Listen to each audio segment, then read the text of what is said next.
Sorry for always being selfish. What? I didn't say anything. On that note, you feel a teensy guilty? Huh? Of course So much so you want to make it up to me? if I can in any way. I'm glad you asked.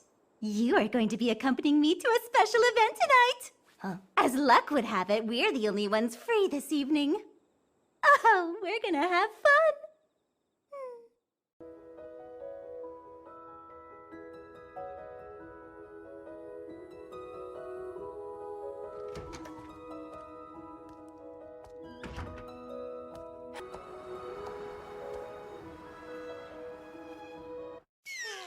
Wake up! I hate it when you do that, Sarissa.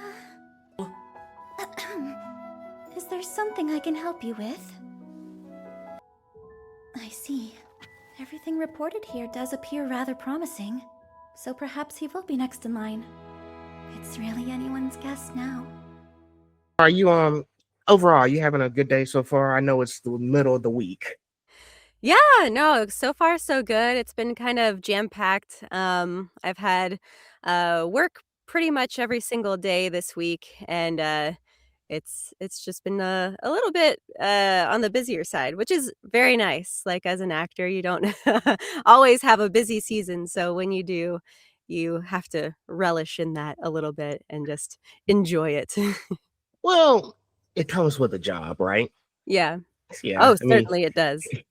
but Yeah. I think you've gotten used to it. But yeah, I knew you were busy. I know you had to take care of a few things and everything. I saw your messages and stuff. And I think how did you saw the part when I was crying in that reel a little bit?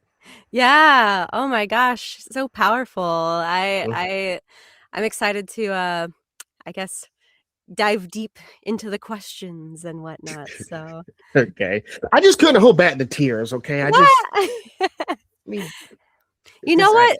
And that's great. That just shows that you're like very in tune with your emotions and in tune with your vulnerabilities, and that's wonderful. That's great. That's great. But hey, now it's time for your story. So You let's go got ahead. it. Yeah, so let's go ahead and get this thing started. So Okay. nice to meet you. I'm Phil, host of the Conversation Podcast, and have a special guest with me today, right before the holidays. So introduce yourself. Who's Kelsey Cruz I'm speaking to this Wednesday afternoon? Yes. It is I, Kelsey Cruz. Let's see, you might have heard me in things such as this season, the dark history of the reincarnated villainess as Iana Magnolia. Um, Elfaria in Wisteria Wand and Sword, Yinghua in the Apothecary Diaries. Um, uh, Everything always escapes me. Like, what have I been in? And just, I mean, I've done a lot of different projects with anime, video games, all that fun stuff. Yeah, I'm a voice actor. That's great. And speaking of Podcast Diaries, I'm already on episode 13. I finally got some time to watch it. Oh, yay! What do you think? It's been great so far. Like I'm trying to broaden my horizons because I've been Okay. lately been trying to try new anime stuff. Mhm. Next up, I'm finally gonna at least let's see, what's the next one I have planned?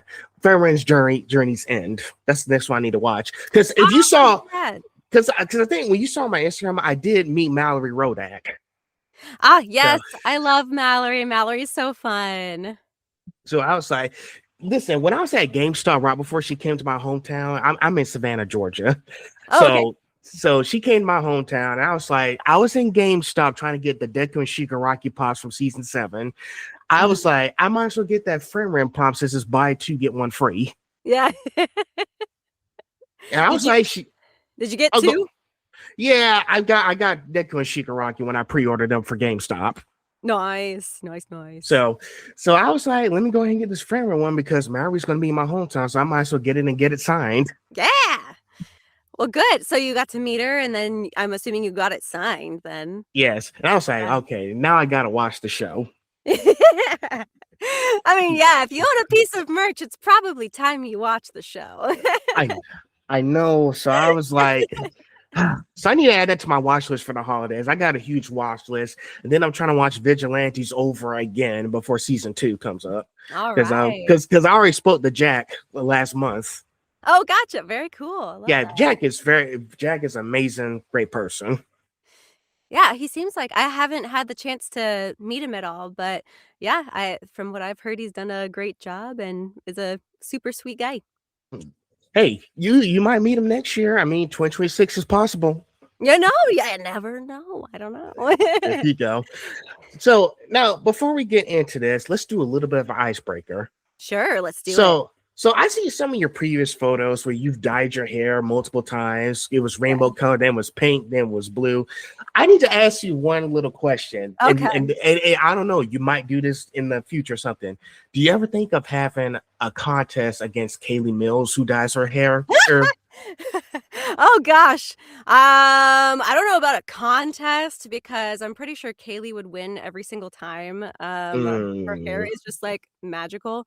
Um, but I mean, I do love my colored hair. Like it's a lot of fun. I'm only taking a break right now because I've had to dye my hair. Like I've dyed my hair so much, like everything's a little bit dead here. So I just want to make sure no.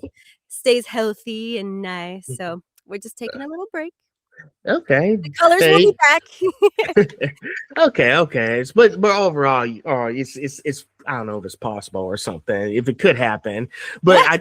but I think it would be interesting to see because I'll be like, who wins? It's got to be one or the other. Well, I don't know. I know Kaylee's done the pink and blue and like the different layers and stuff, and I think it's so cool. I would love to do more stuff like that. It's a little more involved, and I don't dye my own hair. I wish I was that talented, but I have to pay someone to do that, and Oh. that can get expensive a little bit. Well, I mean, as long as you're looking pretty and good, I mean, that's all that Yeah. matters. And plus, what you do all these colors, you do you do look like an anime character with color hair and all that stuff. Oh my gosh, yes. I think that was my total draw when I first started dyeing my hair. I actually my first time dyeing my hair was in the end of 2019. So it wasn't like I've been doing it, for my entire life or anything. But I guess that's a big chunk of time, like 5 years to have different colors of hair. I don't know. Okay. Well, shoot. Ooh, if y'all ever do consider having a contest, I'll be up there front and center watching, like fashion shows or anything. You know what? Maybe we could do, like, a wig contest because that would be, like, easier to, like, change in and out and stuff and do different colored hair that way. I don't know. That could be fun. You never know; it is possible. So, but Yeah. now that we're done with the icebreaker, here's how we done this. So, thing Alright. is that there's 25 questions, but I divided up into like 4 sections each. I don't understand. I thought it was gonna be like 5 more. Oh wait, I think I got it right. Yep, I got it right. So yeah, there's like 4 sections, but yeah, we're just gonna. There's also some deep dive questions for like character deep dives and stuff. Alright. So it's gonna be interesting. And plus, you've already seen the questions, so you already know what to say. Okay, Yeah, got I've got a little bit of an inkling of what I wanna say, yeah. it. Okay. All right, so let's start with career and background. Now, before voice acting, you consider a career in child ministry, if I got that correct? Yeah, there was a point in time where I, was doing they called it, like, leadership college, but it was kind of like just a church program, where they taught you, like, the ins and outs of different, portions of, like, ministry within a church. So we had children's ministry, adult ministry, um, like, people who, like, are the greeters or, like, um just yeah, all sorts of things. We also had, like, worship ministry, people who do, like, the music and stuff like that. But yeah, I was in the middle of considering doing, children's ministry, and I loved it. It was so much fun, because it kind of involved acting quite a bit, because when you're teaching all these, like, Bible stories to kids, like, you wanna be more animated and, like, involved and stuff, so, there was definitely a point where I was, like, on top of a chair pretending to be, I think his name was Zacchaeus, and he's, like, in a tree or something, so so you Okay. just, like you do what you gotta do as a children's ministry person in order to teach your stories. Of course, of course. Sometimes, having those interactions with kids will make you, do a little bit of cartoonish things. Oh, And I yeah. think that's how you got into it. But and continuing from that part, what drew you to that path and how did it eventually lead you to discover acting as your true calling? Well, to be honest, I think within my heart of hearts, I kind of always knew that acting was the path that I wanted to go towards. It's just I grew up with this mentality of like, okay, I'm gonna have to find something practical to do with my life because like acting's not going to pay my bills or be able to afford me to buy a house or anything like that. So I had to figure out what I wanted to do outside of that. Um, and I did so many different things with my life. Oh my gosh. I went to school and I became a massage therapist, and I still have my license to this day. Like I can still Oh, practice and do massage therapy.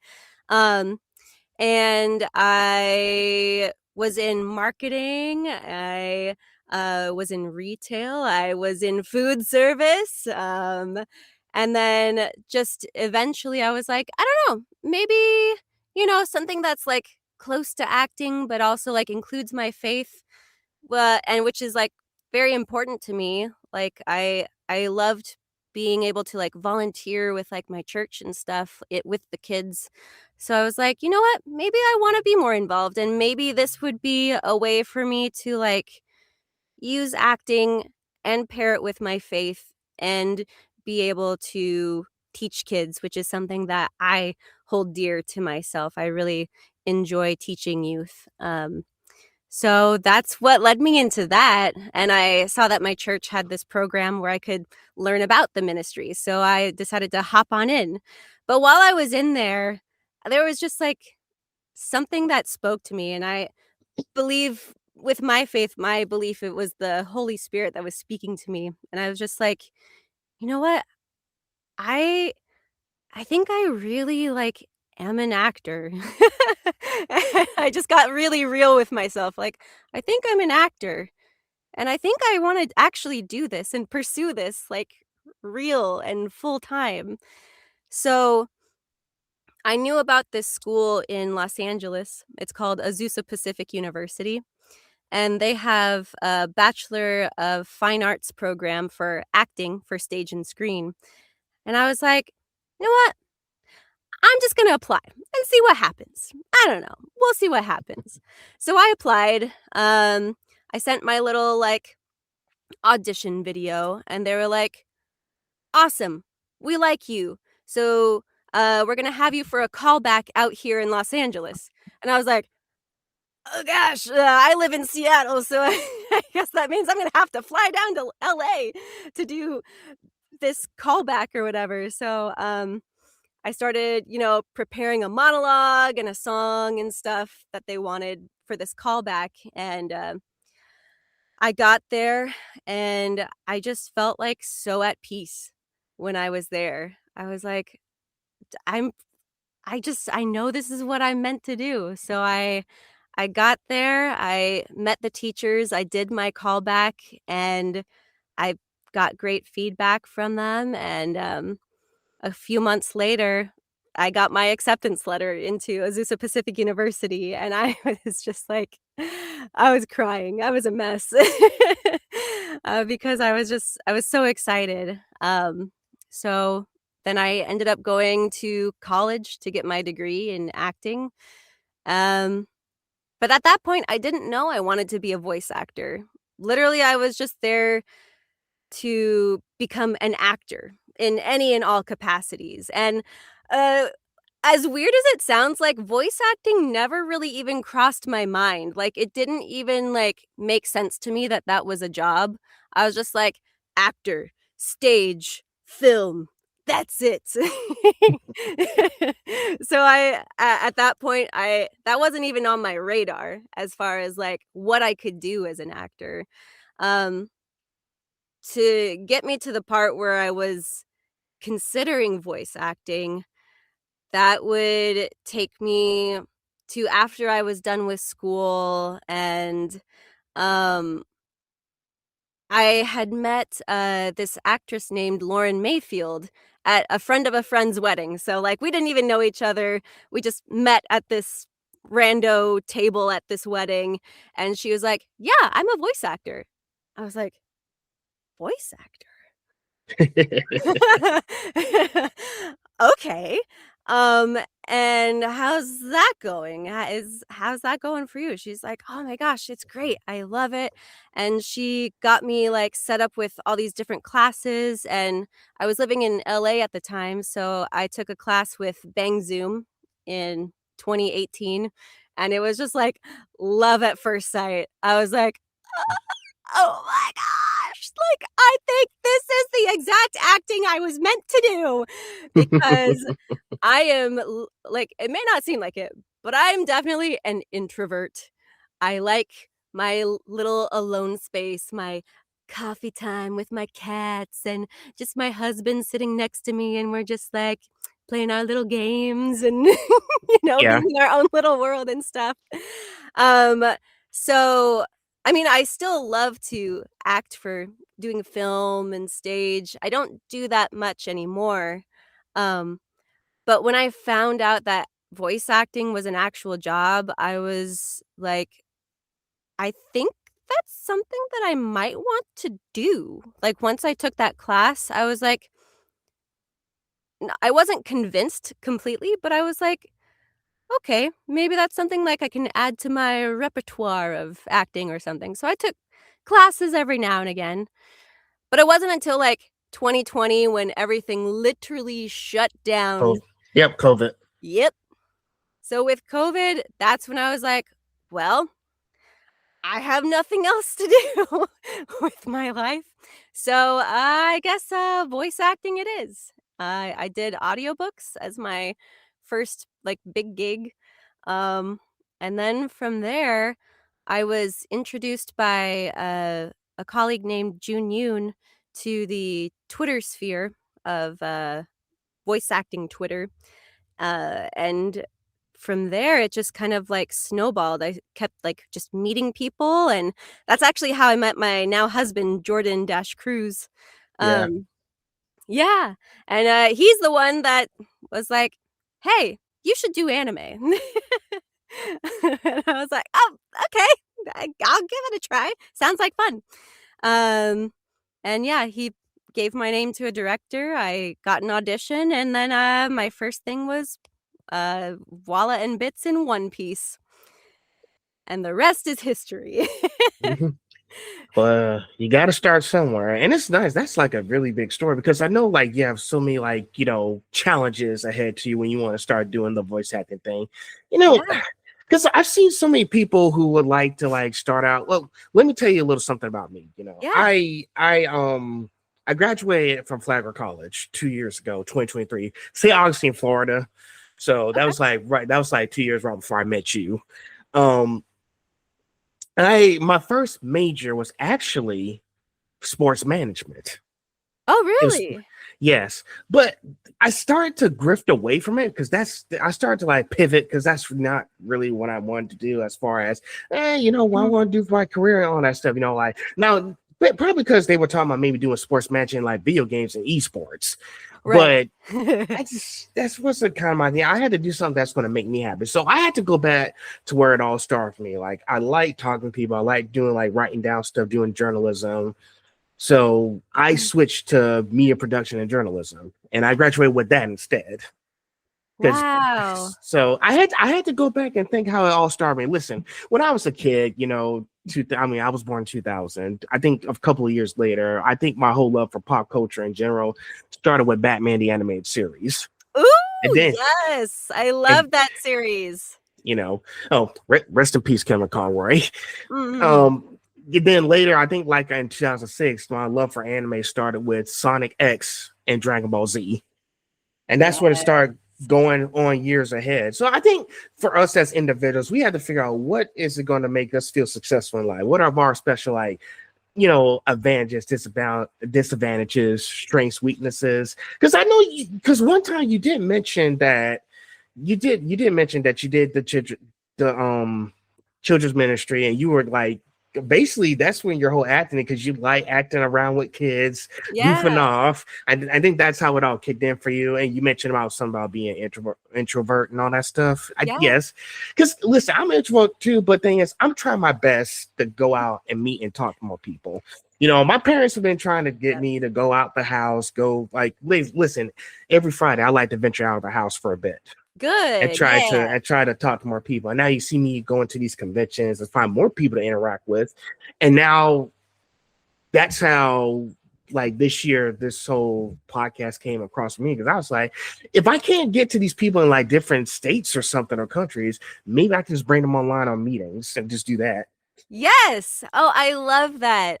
Yeah, I think it's also very important that we have like human interaction. And I think that's kind of something in our world that's lacking a little bit because we are so attached to our devices or our computers. And I mean, I think that's also what's important about games as well, because games bring people together. And I know it's been a part of, like, my healing process, my husband's healing process is, like, when we are able to, like, chat with our friends and be together and, like, I don't know, there's just, like, something about playing a game that makes you feel like a kid again, and so you just feel like you get to, like, kind of heal your inner child a little bit when you're just playing, right?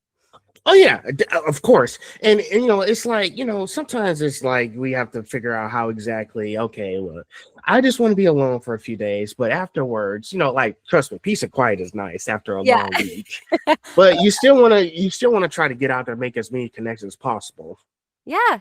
Oh, I totally agree. And I think that's something that's fun is, like, being able to, like, make someone else's day, like, whenever I'm, like, just at a store or something and I'm walking around, if I can find, like, one person to compliment, I think that's, like, kind of like the goal of, like, living life for me. It's just, like, I just wanna make other people happy or, like, feel more confident and, like, well within themselves, you know? Yeah. Oh, of course. And to add to that, some people, I know you've been going to conventions. Actually, I just saw on a post that you're going to SakuraCon. So, Yeah! Which is my so hometown convention! So I'm so they excited. So, there's this one thing that just got me, because because as you saw before I was mentioning, I said like like back when I was in high school, 2000 like 15 to 19, I was all for the entertainment, but now that it's like I'm 25 now. I turned 25 like 3 months ago. Oh, It's congratulations. thanks. It's like I'm more like wiser and more aware that I don't want to talk to y'all just as voice actors. I want to talk to y'all as people. Yeah. I mean, because we are a person. We're all human, right? Yeah. And some fans don't even think that way. They just think they're just a character, which is really not the whole concept of what you're Exactly. seeing. You I know, mean, and part of like the big part of voice acting is the acting. And in order to be a good actor, like you have to be well studied in humanity as a whole.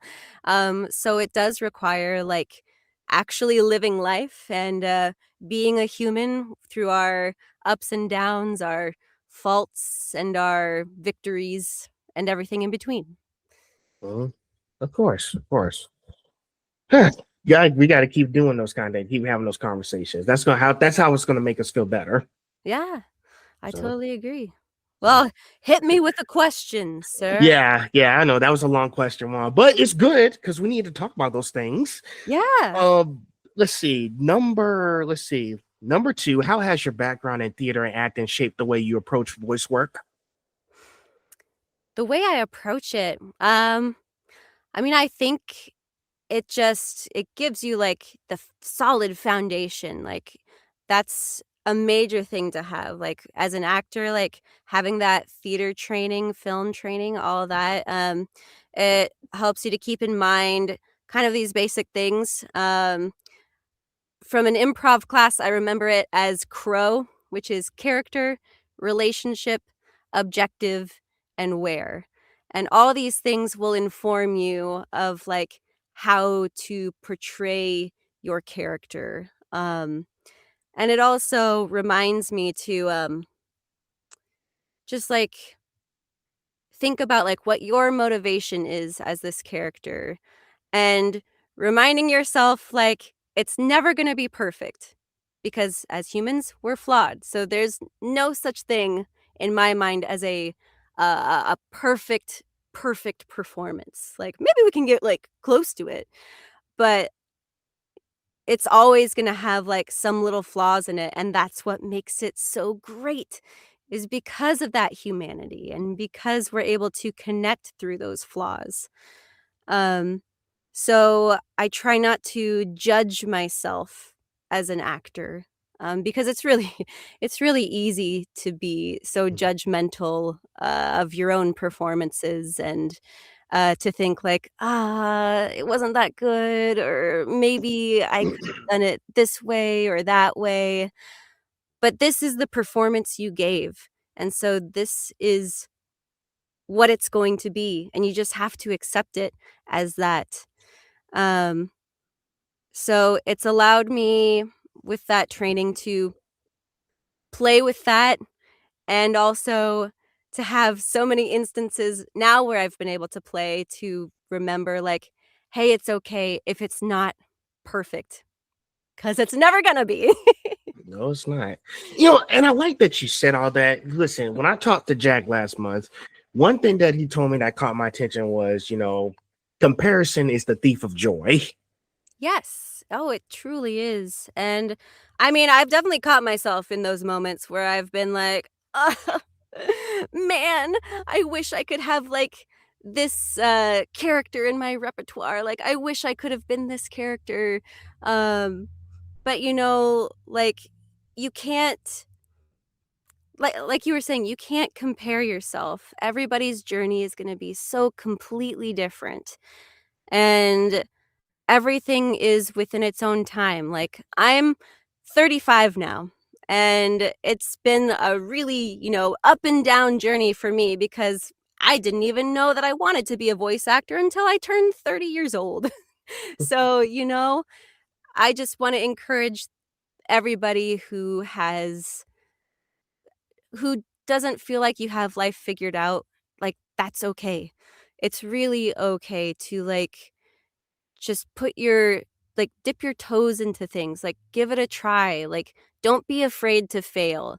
And I think that's what has led me through life, is like, well, I don't know, I have this curiosity in me, and I just want to like try things. And even if I'm not good at it, like maybe I can get better at it. But if it's something that like isn't what I expected or what I feel like I actually want to do, then that's okay. Like, move on to the next thing. Like, it's okay to move on. And then sometimes, like, if this is something that you really, really love, like acting it's not an easy job, because you go through a lot of rejection. Yeah. So you have to be okay with putting your pride aside and just like keeping at it. Like the only ones who quote unquote fail are the ones who just quit outright. Like as long as you're continuing to learn about acting, if you're continuing to audition, and if you're just continuing to try, like just try. That's all I can like say to you. Just like keep trying, keep going. Then you're not going to fail, because you haven't quit. You've still got at least that 2% in you, that 0.5%, whatever it is that's left. Just keep at it, because those little things add up over time, and you never know when that opportunity is going to come towards you, and you better be darn prepared for that, because it's going to change your life when it happens. Yeah. Exactly. And we're all going to make mistakes. It's inevitable. And the other thing I also learned too, and I'm gonna have to I'm gonna have to thank Sonic for this one. And Sonic Frontiers, he was saying like at the beginning of the game, he was like, well, some direction is better than no direction. So Yeah. it's true. Here, So here. like, as listen, if you get knocked down, pick yourself up and keep going. Amen. Totally agree with that. Like, I think that's just the key to success. Like, even when you quote unquote fail, or if you feel like you're not far enough, those are complete and utter lies, by the way. Just if you keep going at it, like something is bound to happen, just something along the way. And that's what you got to remember. Something will happen eventually. Exactly. Like when I started this thing, I knew this was gonna take time, but I didn't care how long it was gonna take. I do it because it's fun. And Yeah. I just want to make sure that I just keep doing the hard work, because as long as you're being productive every day and not feeling, oh, I'm doing this just for no. Just make sure you stay productive, to stay focused. Like every day, I just stay focused. Yeah. No matter what kind of, if I feel, oh, I feel bad that he did this or this happened or whatnot, I'm still staying focused and productive every day, regardless. Yeah. I love that. I So, love it a lot. so listen, stay focused and keep your head on straight, and you'll be fine. You know what? That's also true. Mhm. The keeping your head on straight, because I know there's been instances where sometimes this acting thing can get to people's heads, and you have to have a sense of humility in order to be in this job, I think, or for the longevity of it. Um, Maybe a healthy dose of ego, but also a healthy amount of humility combined in order to get by in this industry. Oh, of course, definitely. All right, on to the next question. Now, you worked on a wide range of projects from anime to audiobooks, as you discussed Yeah. earlier. What do you find the most fulfilling about voice acting? Ah, man. I feel like with voice acting, I just get to be a lot goofier than with like film acting, for instance. I feel like it's more like subdued, so it's more about like the subtle facial expressions and stuff like that, and you're not like shouting or anything. You're just, I'm having a conversation and I'm talking to you. But with voice acting, you just get to go like whatever. Well, depending on, the show, obviously. But that's kind of been my current life is a lot of comedy shows, so I've just been getting to go ham and go wild, and I think that's like the most fulfilling thing for me is just like I get to step out of my little normal shoes and jump into some wild clown shoes. Hey, that's okay. I mean, listen, the way you've been talking to me, yes, comedy is your thing. I think you got to have those kind of personalities, especially if you want. I mean, especially in like stuff like anime. There's going to be like some funny moments in there. Oh yeah. So you got to have like some comedic personality traits inside of you if you want to make this show work. I think so. Or I mean, at least find the comedy within you or within the scene. Like, you know, maybe you might not be a naturally funny person, but I think everybody has something that's funny about them. Yeah. It doesn't have to be necessarily a funny voice, but like this, there are some things that people do, especially people who talk like this and are like super deadpan. Yeah. Just like, Speaking. sorry, go for it. Yeah. Go ahead. Go ahead. I was just gonna say sometimes the off the cuff things that people with a deadpan voice say are just like the most hilarious thing to me. But that's all I wanted to say anyway.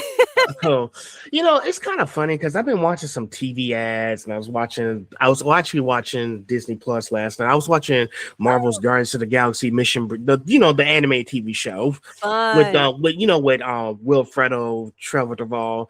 When I was watching the Boom Beach ads, it was funny. He was like, hey, base says flank a right and take the base.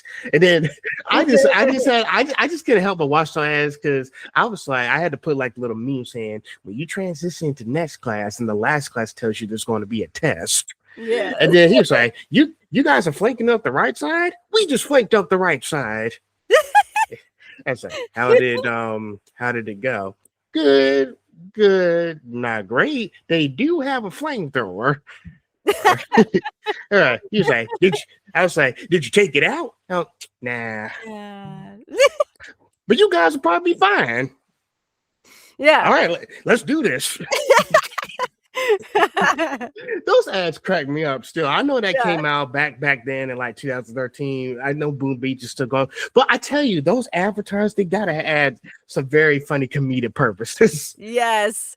Oh man, I love that. That's so good. So I don't know if you play like Clash of Clans or Boom Beach, but you know. I have not. Mhm. But currently I'm playing Outer Plane on my mobile phone and Octopath Traveler 2 on my Oh, okay. Switch. Yeah. Oh.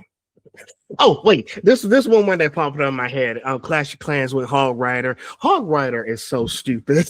Like he was saying, what am I gonna do? Get a new barber? Hey, look, a balloon parade. And then the archer was like, I think that's an air attack. No way, that's a beautiful balloon parade. I was like, this man is stupid. Even the skeletons were looking at it, and I'm like, he was like, what? I like balloons. I was like, how has he lasted this long? Sheer luck. That's crazy stuff. But yeah, you know, comedy purposes. You got listen, even in the TV shows, we gotta laugh at some point. Yeah. At some point, like you gotta release the tension a little bit, even in like the shows that are like super dramatic. For like instance, like Game of Thrones, like they still had little, at least cute moments to break the tension, the very dramatic tension. Okay, yeah. Let's keep adding those humors. That goes for all you guys. Yeah. So we're getting close to the end of section one, but we still got 4 more questions to go. But don't worry, we're making good time. And plus, from what I can tell, you are a talker, so I'll keep you talking. Okay. Yeah, I got you. Let's see. Now, next up, number 4. How has your faith or personal values influenced your choices or approach in your career?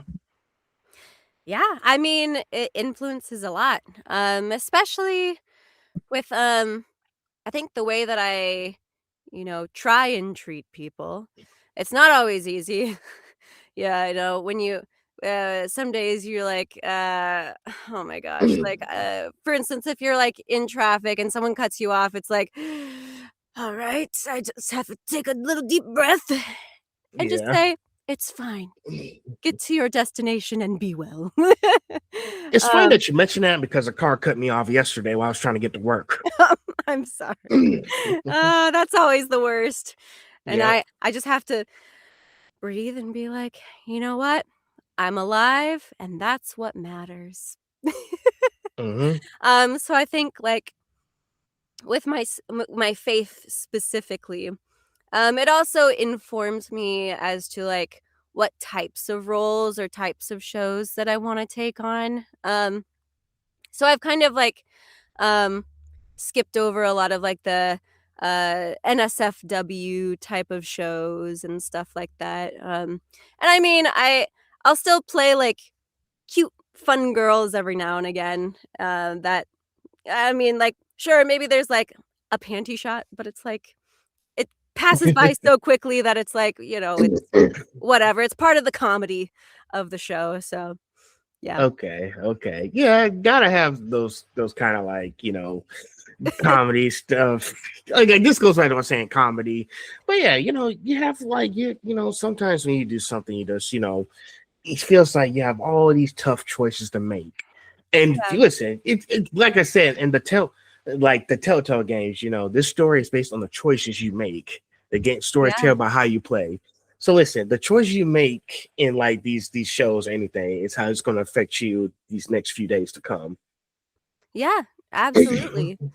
And I mean, I I don't know. I don't think there's like too many things outside of like the way that like I treat people. I think that's like the biggest thing for me that I try to like use with my faith is like I want to make sure that, other people feel loved and cared about, and just for you to know that like you're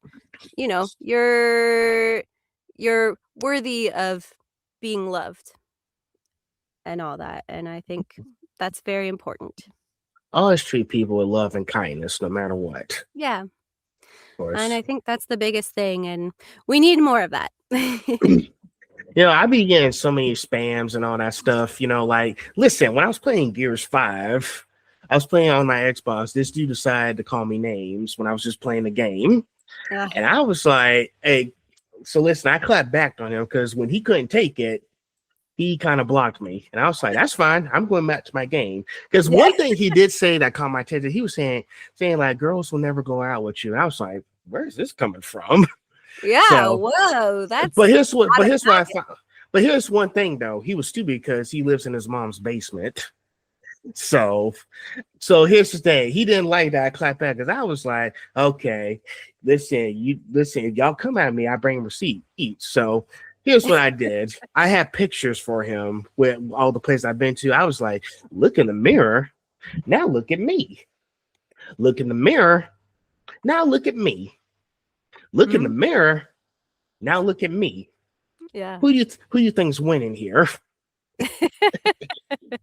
Because I got pictures with all the like the conventions, all the cosplayer girls, because I like their cosplays and everything. Yeah. So that's why he blocked me, because he knew he couldn't take it. Saying like I could, like he said I couldn't get like a woman and all that stuff. But I showed him my pictures saying like, I always be respectful and show manners. Maybe you could do the same thing. Right? So, yeah. Well, if you can't dish it, well, if you can't take it, don't dish it. Exactly. So, but yeah, but like I told him, you have fun. I'm gonna go back to playing my Xbox. Okay. Yeah. All right. Bye. There you go. Exactly. Hey, so let's keep showing love to everybody. Yeah. So, let's see. Number 5. Can you describe a pivotal moment early in your career that confirmed voice acting was the path for you? Sorry, I've got allergies happening this week. It's been a bit. You're good. You're good.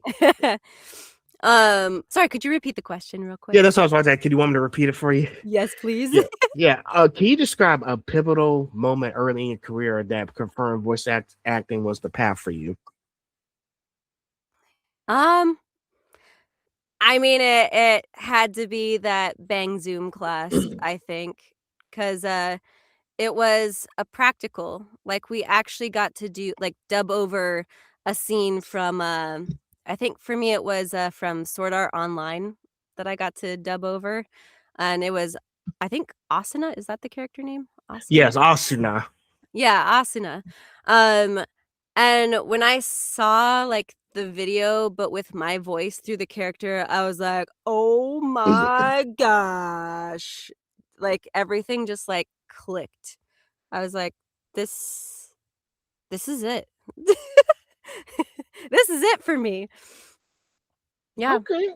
Yeah, so I guess the Bang Zoom class sort of online. I was thinking maybe because like I said, you gotta have the spark to the fire to get you going in this career. So Yeah, I think doing that stuff with Bang Zoom. I heard about Bang Zoom. I haven't done a lot of research on them lately, but I'm trying to read more and see what they are all about. Not saying I'm trying to like do like voice. I just want to see what they're all about first.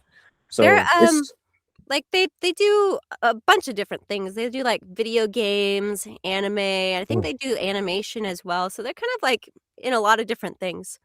But yeah, they're based in Los Angeles, so I don't work with them. At least not for now. Maybe in the future. Well, listen, you guys are based on the West Coast, so you guys got to have those studios. Because that's why I was like, when I talked to some of the voice actors conventions, I was like, okay, so now I understand why most of these guys live in California and Texas, because they got to be close to those studios to do work. Yeah, exactly. So like you get called in at a moment's notice. Like it's always like last minute, either like day of or a couple days before, and it's like, all right, let me clear my schedule to do this like 2 or 3 hour thing. Yeah. And plus, I'm like 4 hours away from Atlanta, Georgia. By the way, I am going there for Anime Week in Atlanta this week. All right, yay, have fun. So I'll be there. But yeah, places like Atlanta, Georgia. Of course, they got like those big studios over there too, like TNT, CNN. But you also got like New York, because I know in New York and Atlanta, they don't have enough room for all those studios that you guys have in California and Texas.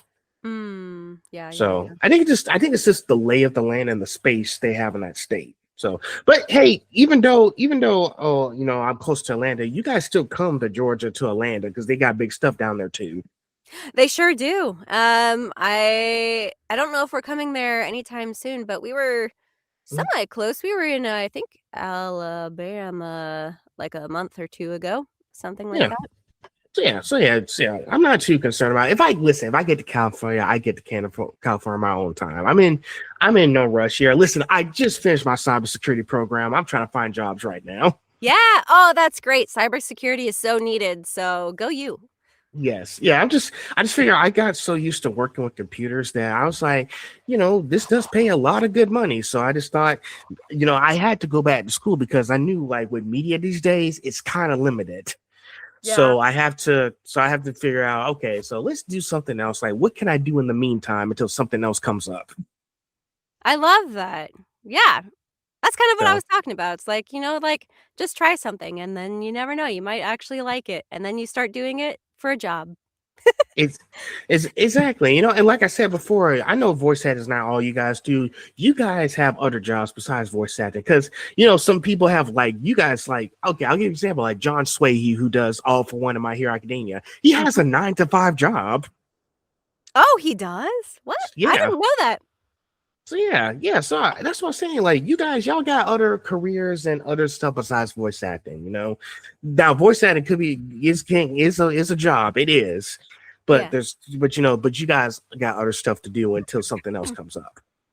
Yeah, something just to keep it more stable. You have to have a baseline of money at some point in life. Like it's expensive to live, but you kind of need to have money to do that.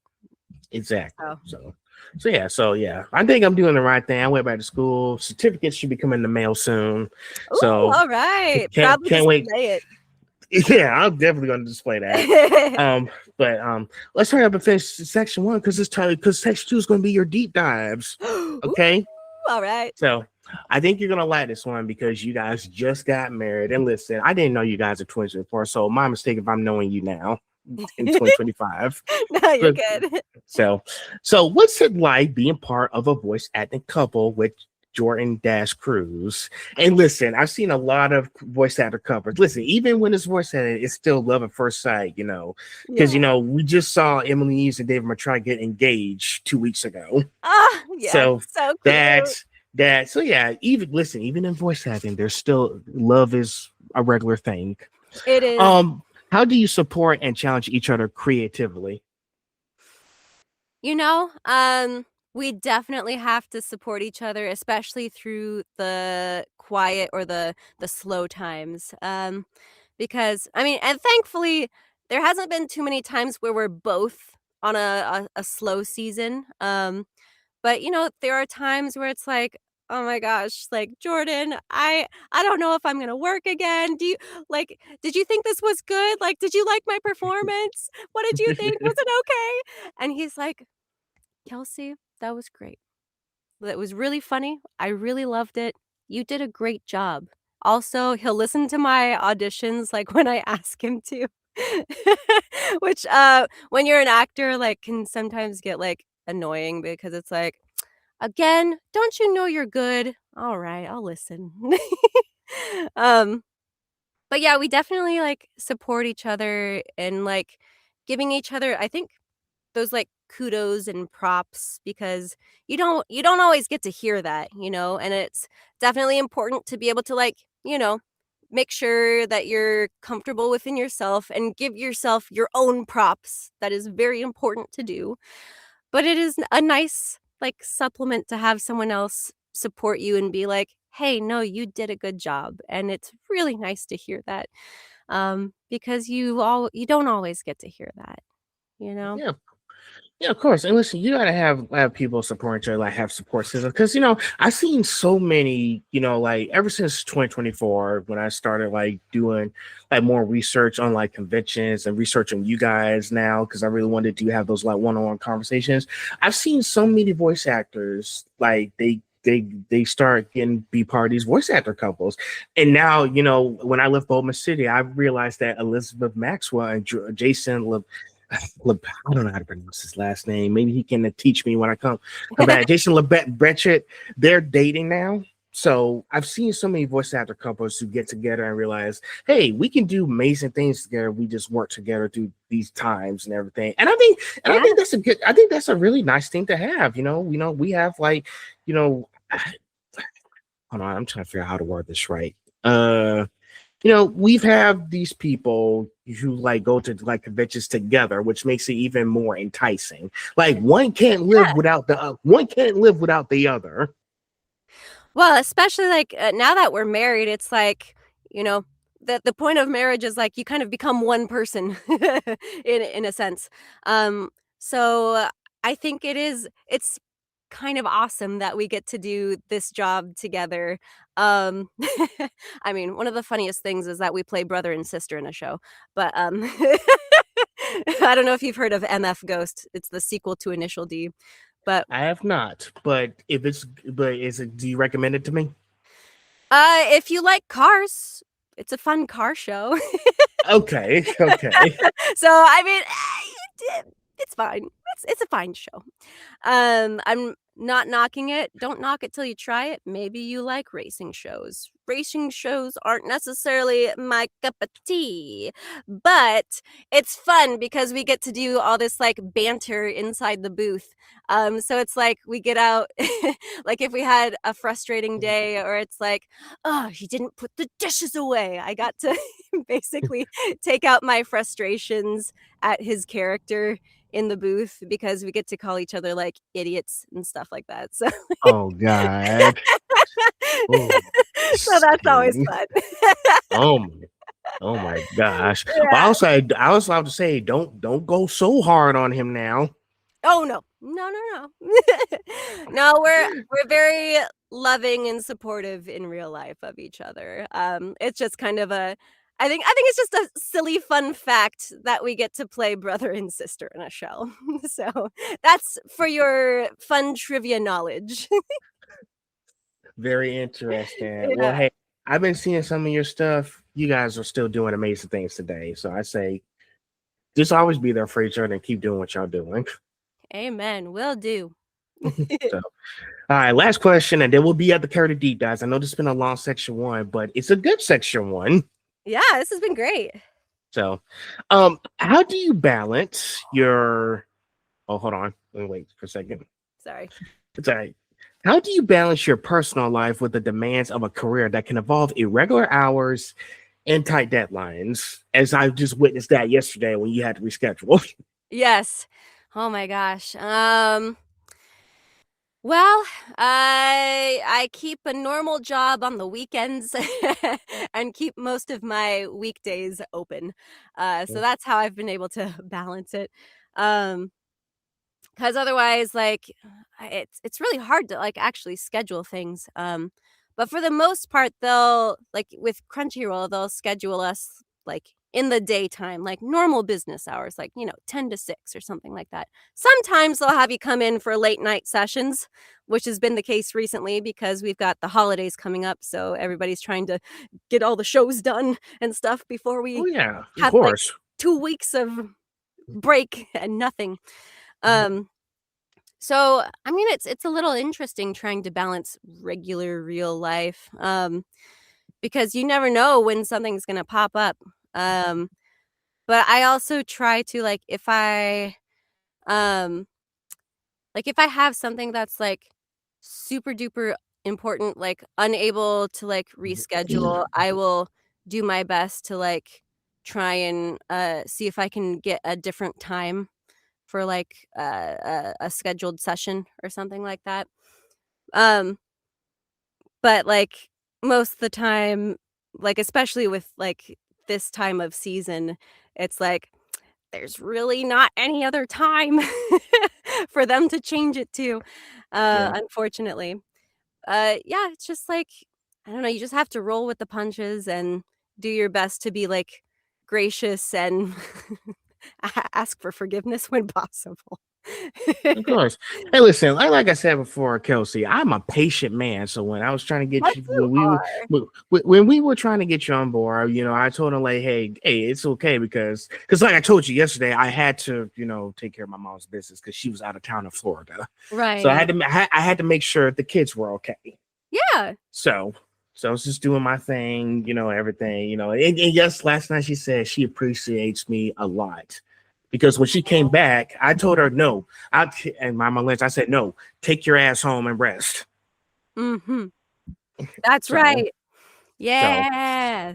yeah. So she knows that she can leave her business in good hands, in my hands. So I've been Yeah. doing it for a while. So, but yeah, like if you have to reschedule, go and reschedule. That's good because things do happen, things do come up. Like how many times I be telling people, y'all, like take care. Listen, when I told Jack this the other day, I was like, hey, if you get sick, take care of yourself first. And he was like, Yeah. I got it. I'm taking care of myself. I got my wife here who's my in-home nurse my needs. She's awesome. Yeah. So that's what he told me. So I like watching these shows, but I am considerate of others. Okay, I mean, Yeah. I love that. No, you've been very considerate, very, kind with us, so I really appreciate you very much for being so flexible for one thing, but, like, you've just been so gracious, so thanks for, working with my schedule and making this happen. listen, I'm in no rush, and plus, I got other stuff to do. I do want to see you guys, but I'm just saying, when something comes up, I got stuff to do. What, you don't wanna spend all your time with me? I just no, I just, no, just but you get what I'm saying here. I got you, I got you. So, but yeah, of course. But yeah, if you get deadlines, I know most of us actors, if they're not feeling too good, they have to like rest their voices there. Because I know y'all Yeah. be in the booth for like hours and hours, and it's like we got to get our strength back.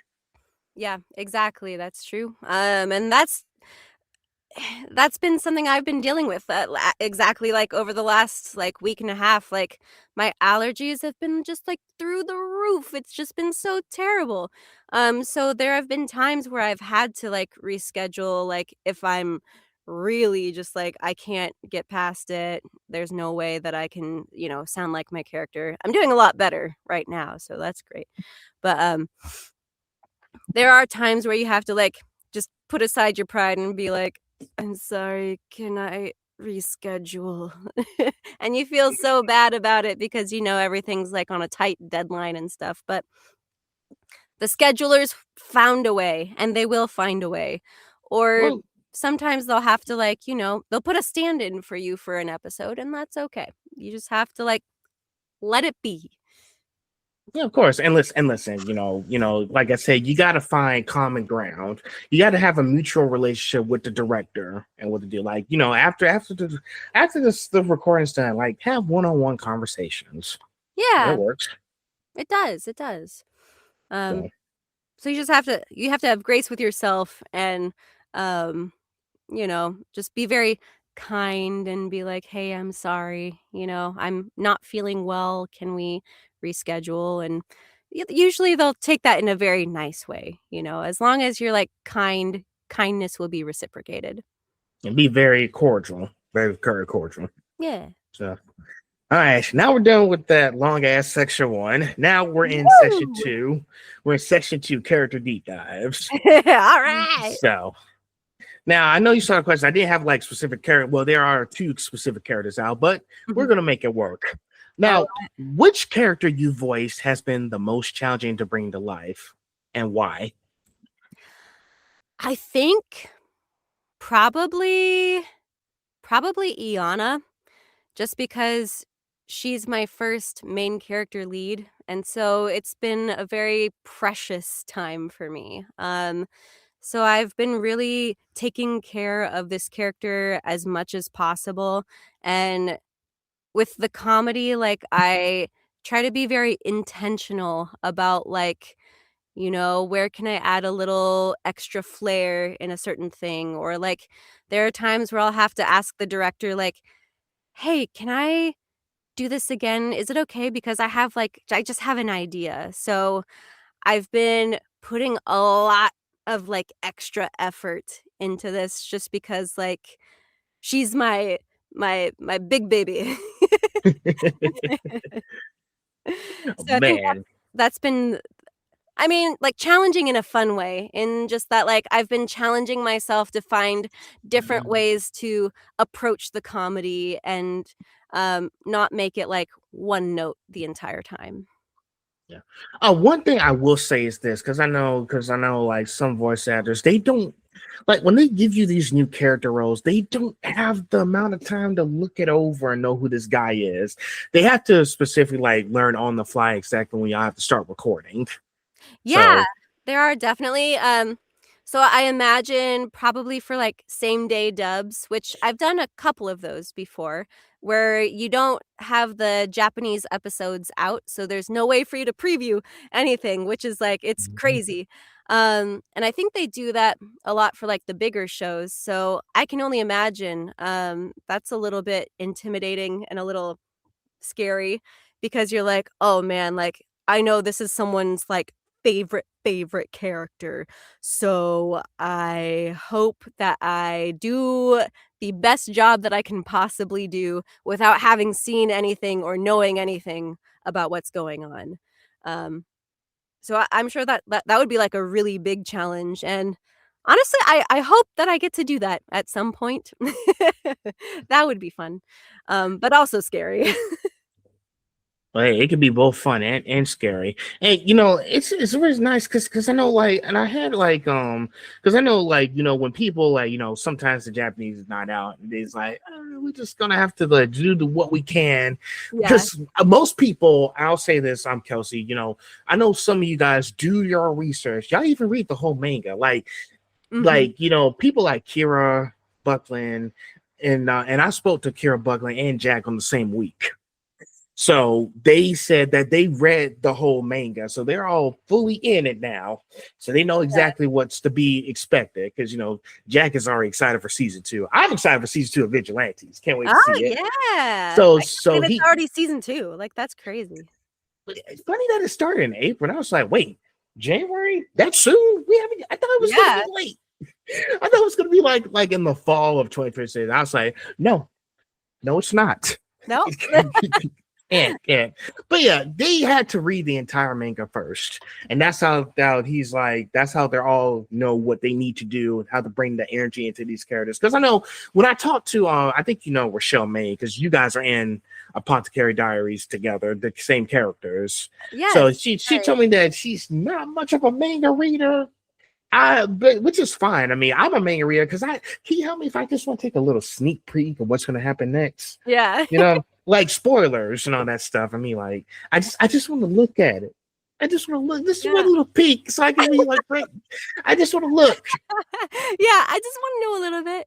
I do that sometimes, it depends on the character, I'd say if it's for me, if it's more like a supporting or a lead type character where I know they're gonna show up a lot, I will, get the manga and do my research and, like, uh, read through as much as I can. Um, where I haven't actually read, the Apothecary Diaries light novels or the manga or anything, Mhm. um but I know I would probably enjoy it because I like the show. Um, Yeah, but yeah, I only do it in those types of circumstances where I know that the character is gonna be a little more prominent in the story, so I wanna make sure that I do that justice, you know? So I wanna know exactly what's going on and why and who this character is, what their relationships are, etcetera, etcetera. yeah, of course, of course. You want to make sure you do your research. Like, listen, ever since I went back to school, I've been trying to read more because I just like maybe there's sometimes there's stuff that I miss. And I want to make sure I have all the details ready at hand to Yeah, present. So exactly. I don't want to take any chances. No, lately, because you got stuff with going on. And the other thing too, Kelsey, I actually started my own Substack because I want to start writing articles on there now.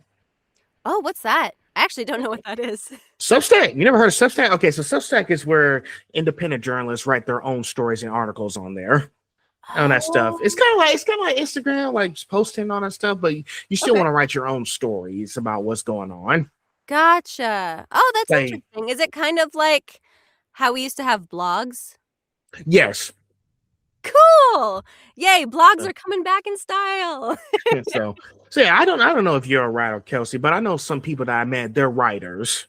Mhm. So they probably write their own stuff in their own time. But I just figured, now that I got more free time on my hands, maybe I should start writing more. Maybe write more about what happened today, write my own thought process, like topics I want to discuss, like everyday Yeah, like situations. that'd be really cool. I think you should. It's kind of, yeah, like the old blog diaries we used to have. So yeah, so I think whatever happens, if y'all don't have enough time to like research this guy, I say just go ahead and just do the best you can when you get to the recording session. Or if you have like enough time with like 2 weeks and before you have to go and record, then maybe do some research and maybe read a few books. Yeah. Oh, absolutely. Like if given the time, I definitely will. Like at the very least, I try to look up anything I can to see like, okay, what does the character look like? At the very least, like that would be nice to know. Um but yeah, I want to get back into reading a little bit more. I've been starting to get back into reading. I like audiobooks. I know that some people don't consider that reading necessarily, but somebody's reading to me and I'm processing the information. So, I don't know. Well, hey, whatever works for you. I know people have different styles. So, but yeah, of course. Sometimes, like this doesn't work out for me, but it works out for him. It works out for him, but it doesn't work for me. Basically goes hand in hand.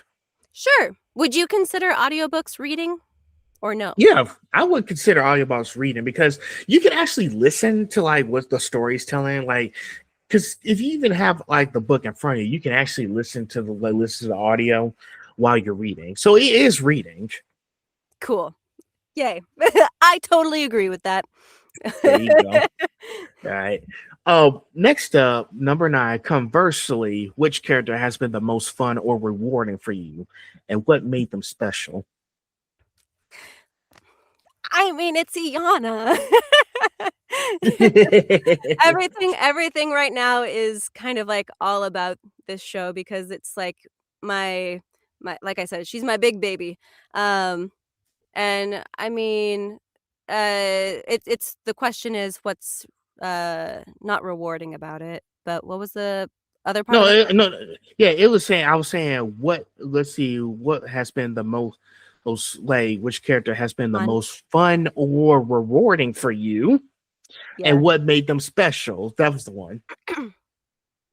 Well, I mean, yeah, it's Iana because she is I get to play, like, 4 characters within this one character, basically, because I play her teenage self, I play her adult self, I play her inner thoughts, and I play the character of Iana that she gets reincarnated into, so it's like I get to go through so many different aspects of this person, and that is just so fun to play because I get to play vocally, for one, I get to play with the mentality of her being this cringy teenage fan fiction girl, and Mm, then her character who's all about trying not to die by the hand of her own cringe that she wrote. wow. Yeah. And, I mean, just what's so fun about it is, like, I just get to play with my whole entire range of my voice in this show. I'll throw in little accents, I'll throw in SpongeBob references. Uh, I've done so many things with this show that I normally don't get to do in anime because of its structure and, like, with the lip flaps and everything, but with Iana, she's in her thoughts a lot, so there's no, like, mouth flaps, so I get to kind of just, like, add my own little flares and all these just, I don't know, rando wacko things to it, so I think that's just, I just get to play and be a child. in this show, and that's what makes it so special. Well, don't you want? Well, don't you want to have the freedom to play as a child? That's the answer. You want to have that freedom, don't you? Yes, oh my gosh, absolutely. But characters like this, especially, like, female characters, don't come along very often, if at all, so, like, this is just it's been f it's felt very, very special to me because most of the time you have to fit yourself into a certain structure of, wording things, and this has just been so I don't know, it's just been such an awesome experience, and I'll be sad when it's over, but for now, I'll, enjoy the moments that I get to live in her. I mean, you should. I mean, it's a one-time deal, so enjoy it. Because it's like I was saying, like I just turned 25. Enjoy. You only turn 25 once. That's right. Exactly. And listen, yeah, listen. I say keep doing it because you want to be able to do those funny moments, those funny. Get it? Sorry, I'm cracking up. I can't even think straight. Have you seen any clips of the show at all or seen the show? So far, I'll be honest, no, I haven't. But now that we're talking about it, I am interested to take a look. All right, well, you, get on my Instagram, I've got a couple clips on there, um, but yes, it's a type of show that you can just, like, turn your brain off and just enjoy it for its sheer silliness, so, I can't. yes. Yes, ma'am. I will do that. All right. Going up next, number 10 for characters. And listen, please make sure this correct me if I get the names wrong, okay? For characters like Ling Hua, did I say that right? Yinghua? Yanghua. I am so stupid. Okay. No, not at all. Okay, hold on. Yanghua or Kaori Hujo, right? Kaori They- Hojo. Oh, come on. Sorry. Okay, I think got it. For characters like Yanghua and Kari Hujo, how do you approach understanding their motivations and personality traits? Well, a lot of the Japanese performance actually kind of informs me of like their characterization and stuff. So, I mean, we're lucky in the fact that we get to see the performance already, just in a different language. But you can hear like intonations and kind of some of the motivation throughout like the performance that you're hearing. Um, but it's also taking a look at, like, what's on screen, like, what's happening, and what is this character doing, making sure you're looking especially, like, at, anime eyebrows. Eyebrows inform a lot about a character, like, Oh yeah. are they mad, surprised, sad? Right, Um because it's hard to tell, ain't it? It's hard to tell. Is it hard to tell? Yeah. just say I had her picture pulled up just in case. Yeah. I mean, but anime eyes are so expressive, so that's the thing that's like, if you look at their eyes, that'll inform you at least of the basic emotion of what this character is feeling. But, I mean, it kinda also goes back to down to, like, if you're able to do some research beforehand, that way you can tell, like, what their circumstances are like. Are they a part of, like, the royal family, or are they someone who's, like, a lady in waiting who is more like a servant or someone who's in the service part of this palace? Then you're gonna act more, like, respectful towards, like, your authority, you're going to, for instance, with Yinghua, she's very, like, fired up and passionate about her work and making sure that Mao Mao takes a rest day, otherwise she's gonna get it. Listen, I've seen some of the episodes and I like the characters they're doing. Like it's really interesting that I'm really trying to because lately, I've been trying to broaden my horizons. Usually I'd be watching Dragon Ball or My Hero, but I Okay. want to expand and understand. Okay. So when I started watching the podcast, I was like, okay, where this is going. Yeah. But there's also a story and background and context behind the show as well. Like, as you can see, they're all dressing up and like putting on makeup. Like, I think they do like rituals or something. Maybe this is basically like how the Chinese did their rituals back in the day. So Yeah. this show is telling us exactly how they did things. So I was like, oh shoot, like I didn't watch it. Like at that time, I wasn't watching it for. I did watch a few episodes. At a few times when I watched the first two episodes, I wasn't watching for entertainment. I wanted to understand what's this all about. I was saying, okay, Right. now I understand the context behind the story. Yeah. Exactly. And I like historical context is also important.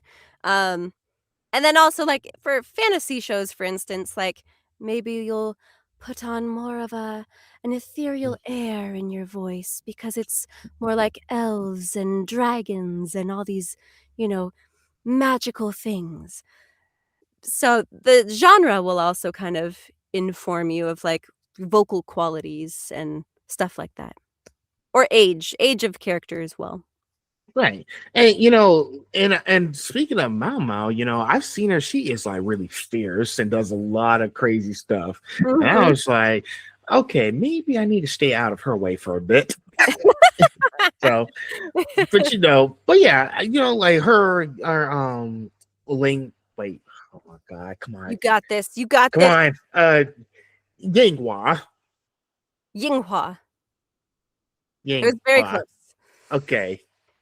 I'm gonna get these names correct. I'm not ready to give up just yet. Yinghua. Got it. Yes, I got it. yes. Okay. Yeah, her Yinghua. You also got Jack, I thought I should know the character. I just started watching. I don't know. Li Shu, all that stuff. Yeah, They have like different like, like weaknesses and strengths throughout the show. yeah, And it's nice that I continue to watch and pay attention how they interact with each other. Because the way they interact with each other is the way how they get better as they continue to do things around, the palace. yeah, absolutely. So but yeah, you know what? Sorry. But yeah, understanding like the motivation person traits, like you as a voice say, you have to understand their personality traits when you get it. Me, as I'm just watching the show, I'm actually making sure I watch, like I still want to watch for entertainment, of course, but I want to make sure I understood the context of the story. Yeah, absolutely. I think that's really important. Context is everything. If you don't have the context, then the story is bound to fall apart, or like you won't know your motivation very well as an actor. That's for sure. Yeah, so I told myself, man, I need to keep paying attention to these stories, not just watching it just to be watching it. There's actually stuff Yeah. going on in here that you might be missing. Yeah, I mean, I think that kind of falls into like also like when you're reading, for instance, like if there's a word or like in the show, if there's like something that you don't know about, like the hairpins and stuff, like look that up and figure out like the context of like what that is and stuff like that. Yeah, of course, because sometimes the hairpins might have, inscriptions on it or any kinds of like, I don't know, artistic style that might be telling us a message or story. Yeah. So look it up. If you don't know something, look it up. Exactly. All right, we'll move on to the next one. We're halfway through. We're getting. Let's see. How do you adapt your vocal performance for characters who are different from you in personality or age? Well, I get to do a lot of younger characters, so I definitely Pitch my voice up a little bit if I'm doing like a young girl or something like that. So that What the hell was that? I know, yeah. So I do get to play a lot of like younger characters and stuff, and that's just I don't know how I do it necessarily. I just think about like the vocal placement of like something higher in my higher range of voice and stuff. And so I wish I could tell you like the technical aspects. I don't know everything about the vocal box. But for younger characters, I know that higher pitch will make you sound younger. So Listen, I was freaking out. Oh my god, I'm freaking out. I'm freaking out here. Listen, when Rochelle did that for Alicia, I was like, how are they doing this? yeah. How are they doing this? I can't. Oh my gosh, that's so. Oh, Kelsey, what did you do? I know, surprise. I have a little child in me. I'm about to say, you didn't eat anything special, did you? No, I didn't. It's Okay. just cereal. Mm. Okay. But yeah, it's man, I'm trying to get out of my thoughts after you surprised me with that voice. um, but yeah, I think different characters older age because I know there are so many people who have to figure out because what I will tell you this, you've seen a lot of Japanese voice actors who do voice like characters. Like there's a few female voice actors. Okay, let's take Masako Nawaza who voiced Goku for years. Right. You have a female who's been voicing Goku for years, and she had to find out how to match his voice in the show. Same thing with like what else? You had another Colleen Clickenbeard who does Luffy. Yeah. She you have a girl voice and a boy character. I think the trick is you want to make sure that you have those certain voices that can match the character that they're doing in the show. Same thing. I don't know if you're familiar with Bakugan Battle Brawlers back in the day. They said it stopped airing in Japan because it wasn't that popular in Japan than it was in the US. Dan Kuso was voiced by a Japanese female voice actor. Oh, very cool. Yeah, I've only done like a handful of boys in my time at Crunchyroll. I think my oldest boy character is Par from what's that show? I played like a bunny boy. And there's like a guy with Ari Fureta. Oh my gosh, that's the name of the show. Ari Fureta. And there's like a bunny girl and stuff. But I play like a little bunny boy. And he he wants to change his name because now he's a warrior. So he's like, huh. No, I'm Par. The executioner. I'm oh gosh, what's his name? I'm Boltfeld the executioner. And he's just like this cute little bunny boy. Okay. That's I've seen so many people who be doing that kind of stuff, making sure, because sometimes, not all female characters need to be voiced by, female voice actors. Now, I don't know how it works for the male actors or something, but I think you see where I'm going with all this, what I'm trying to say here. Like, not all male characters need to be voiced by male voice actors. Sometimes you gotta let the females come in and do their thing.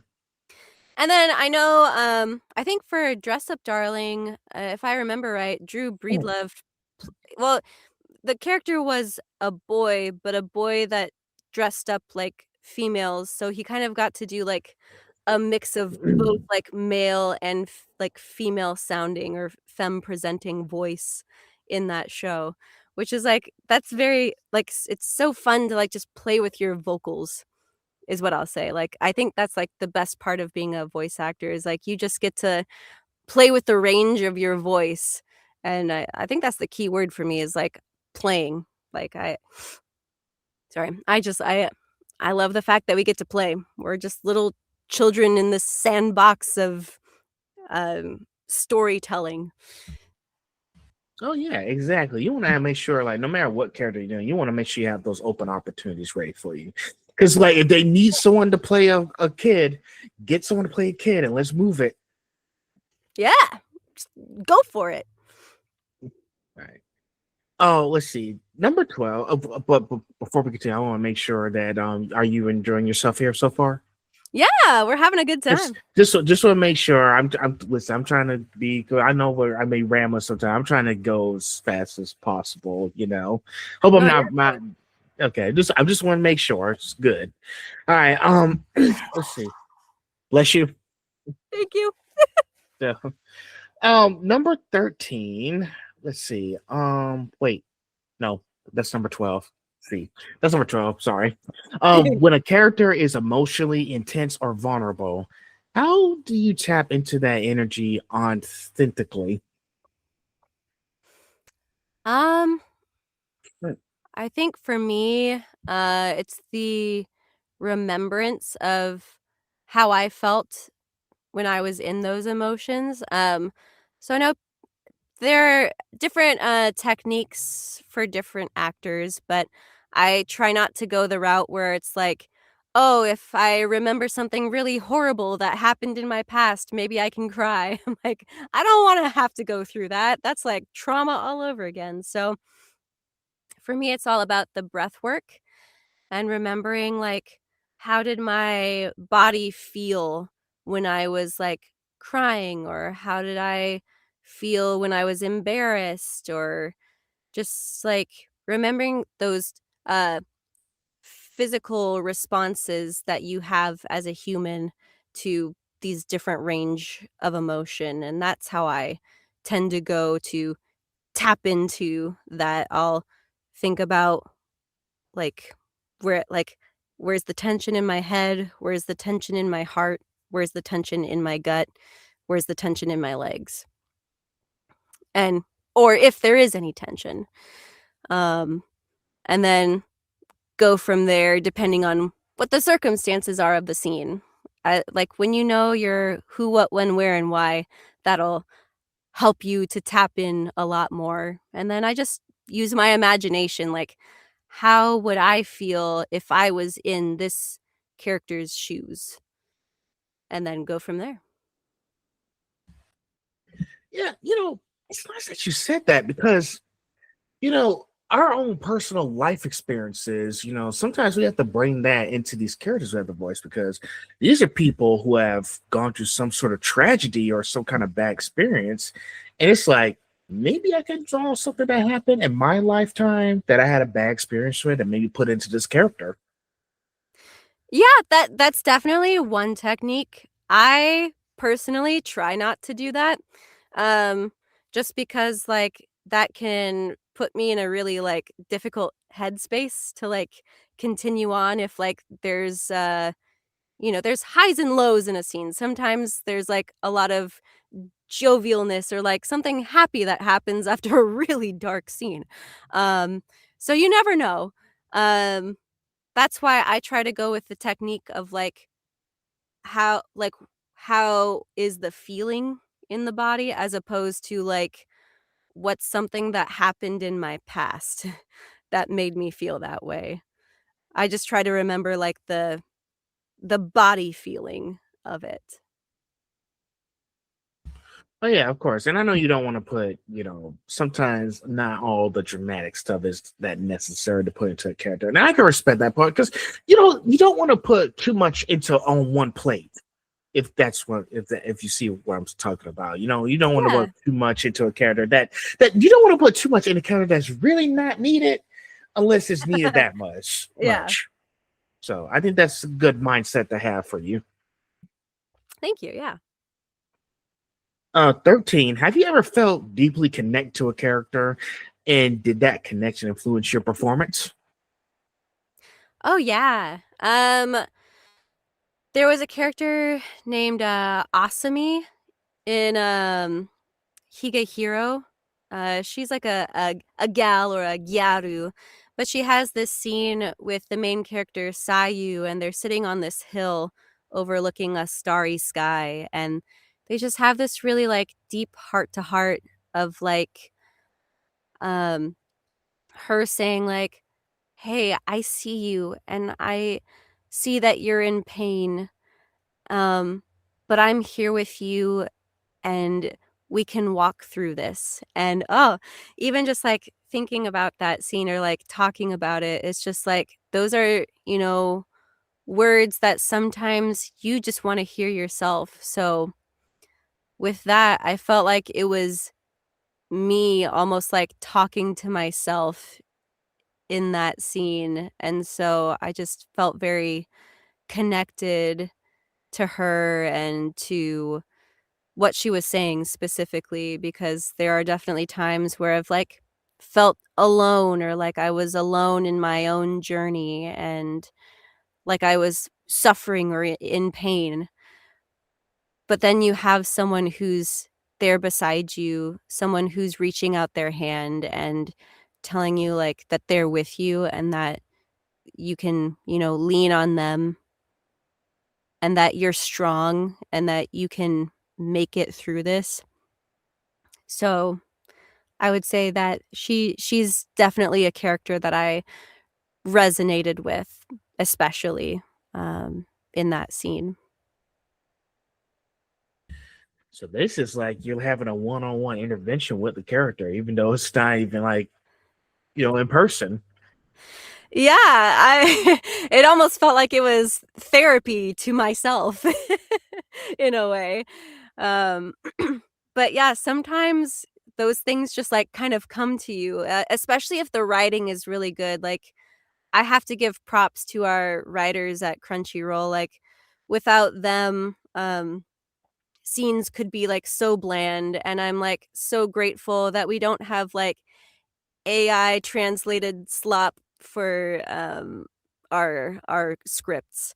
So with them, it helps us to, like, find those feelings and make those emotional scenes possible. Absolutely. Like the writers, they want to make sure that this is like really like, not just the scene, so that this is like a really powerful message for people to just listen to and understand. Like, Yeah. listen, even in these shows, you guys are giving out a lot of powerful messages. It's okay if I give you one example. Yeah. When now that My Hero Academia is done for good, Mm. I seen some of the stuff in the final season that really I was like, man, this is really, really tough and powerful, because we're at the end of the line here, and it's like Oh. when I was watching that episode called End of an Era and the beginning, All Might was about to be killed by All for One, and which was really terrifying to watch, because I was like, oh no, somebody going to save him? Yeah. And Deku was powerless to do anything because he was still occupied with Shigaraki. He can't do anything. So he was hoping to leave that crybaby self back in the past, but it was starting to come back to him again because he felt powerless to do anything to help his mentor while he was still fighting Shigaraki. Yeah. So, and then when Bakugo showed up, and I was like, he's back. That stuff. And here's what I like too. If you've seen that scene where he was holding the light in his hands and it was dark in the background, Mhm. but then he looked ahead and he saw Deku and Bakugo head towards the light.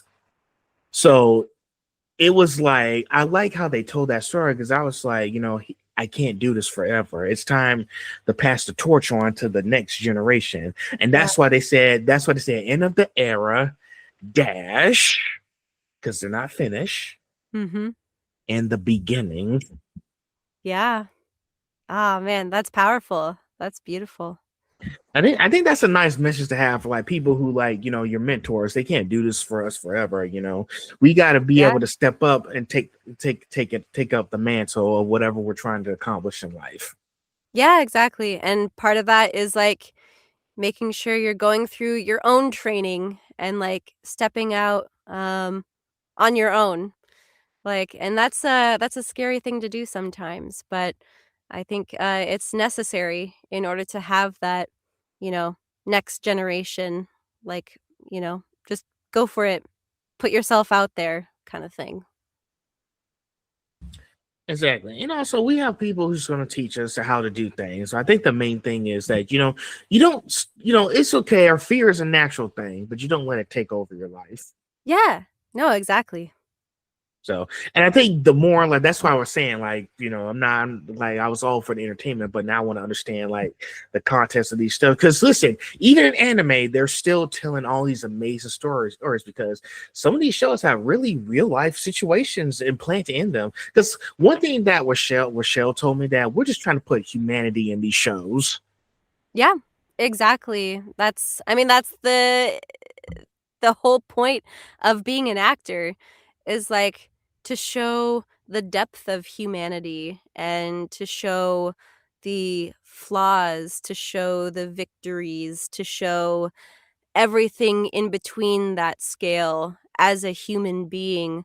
And stories are important because they're what resonate with us. They're what show us how to love or what it means to be filled with hate, so much hate that you become a villain, and why you shouldn't let that happen. Um, so yeah, without humanity, we just have uh, nothing in the story, really. It would just be like, all right, here's a picture of this rock. Cool. Good shit, man. Good shit, that rock. It's just a rock. There ain't nothing there. Yeah, exactly. Boring stuff. That's hilarious. See, now you got me thinking back to something I watched. I was watching and again, Batman the Animated Series. You know, when they were, I think my most favorite episode in that one was called "Almost Got Him." Oh yeah. Remember that one? Almost got when they were at the card table and just telling their stories. You know, Oh wow, I forgot about that one. and then Killer Croc was actually Batman in disguise, but he had to maintain his cover. Yeah. Because oh, he was like, my turn. So here was Batman was sticking his nose where it shouldn't belong. And then it pushed outside and I threw a rock at him. So they was like, even Joker was like, what? And they said, so about the giant penny, it was a big rock. So still watch the episode again, because when you brought up the rock thing, and if I could relate that to that situation, like you just threw a rock on him, is there more to the story? Is that it? Like, come on. Yeah. It's crazy. That's crazy stuff. So, but yeah, I think, but going back to the yeah, as long as you keep putting humanities into these shows, people are going to continue to watch these. Here. So, we're almost at the end of this section. Like I said, I'm trying to go as fast as I can. I know we've been in here for a bit, so I'm trying.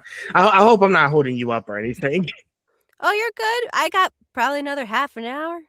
Oh, that's perfect. Okay, well, so we should be done with this hopefully. Let's see. Now number 14. How do you navigate portraying morally complex or flawed characters without judging them as a performer? Yeah. I mean, I think a great example of that for a character I've played is Carme from Clevitas. I don't know if you've seen that show. Um, it's kind of Game of Thrones like. It's a very dark show. It came out last season, I believe. But I play this character who's like she's kind of like the head of a brothel kind of thing. And she kind of has to go between making decisions for the good of someone else or for her own survival. And I mean, those are complex things that like happen in the world, you know? And I mean, you can't judge a character by that. Because like literally their motivation is just to survive, to make it to the next day. And I think you have to like your motivation question pairs beautifully with that. It's because you have to know your character's motivation. So that way you're not making like this judgment call right away. And I think it's important to tell both sides of the story, like the heroes and the villains. Not necessarily in every story, because sometimes there are stories where it's just like, yeah, we just want like good to overcome evil and that's that. But I think it's also like interesting at the very least to dive into like what a villain is and like why they do what they do, like what motivated them to become like this.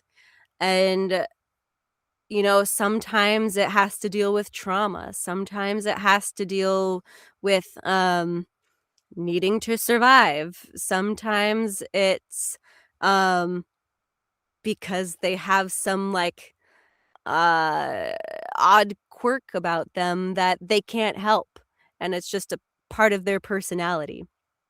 So, I mean, there's so many things that like go into being a human and being a human being, and we can't judge them. Otherwise, you just have like this cookie cutter, like, I'm just a bad guy doing bad things just because I'm bad. you know?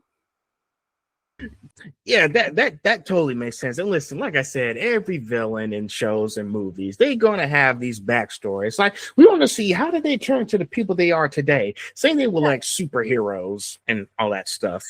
But it's more interesting that way because if you've seen some of the stuff from like, let's see, how can I say this?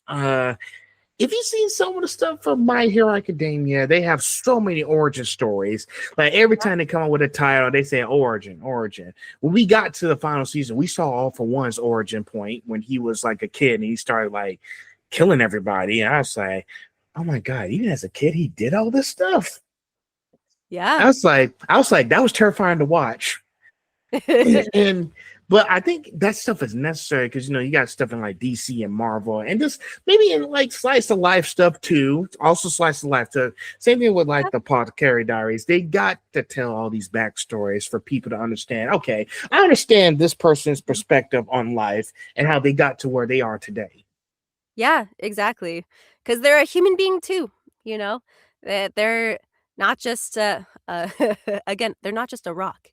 They are an actual human being, and these are the things that they're being or doing. Exactly. And that's the stuff that that's critical to the show. Like we have to pay attention to these things because how are we going to be able to understand why they're doing all this if we don't pay attention to the backstories? Like you don't put a backstory in there because we all now listen, I know some people don't put backstories. I think that's just for movie in general. So when they did like the movie like Superman this year, they didn't show Krypton blowing up on us stuff because we've seen that already. Let's get to the main point. Yeah. I mean, I didn't get to see the Superman movie, but I did hear many, many good things about it. And being able to see, Superman actually going through a really tough time with like these moral questions and stuff like that, which is, it's nice to see. Like, it's nice to see him being challenged a little bit. Yeah, of course. Some things don't require backstories, some things do. To be honest, I think it's just a mutual setting for me. Like, I don't care what it is, as long as the story's good. Yeah, I agree. I don't really care about genre too much as long as there's like a compelling story behind it. So I agree with you 100%. Of course, of course. All right. Let's see. I think we have two more. Let's see. Hey, hold on. I'm trying to remember where we are. Um. Oh, here we go. We're at the end of this section. Are there recurring themes or character types you feel drawn to, and why do they resonate with you? Ooh, well, honestly, I love things that make me cry. That might sound really weird. But I think I like the characters who go through tragedy, but only to be able to come out of it stronger.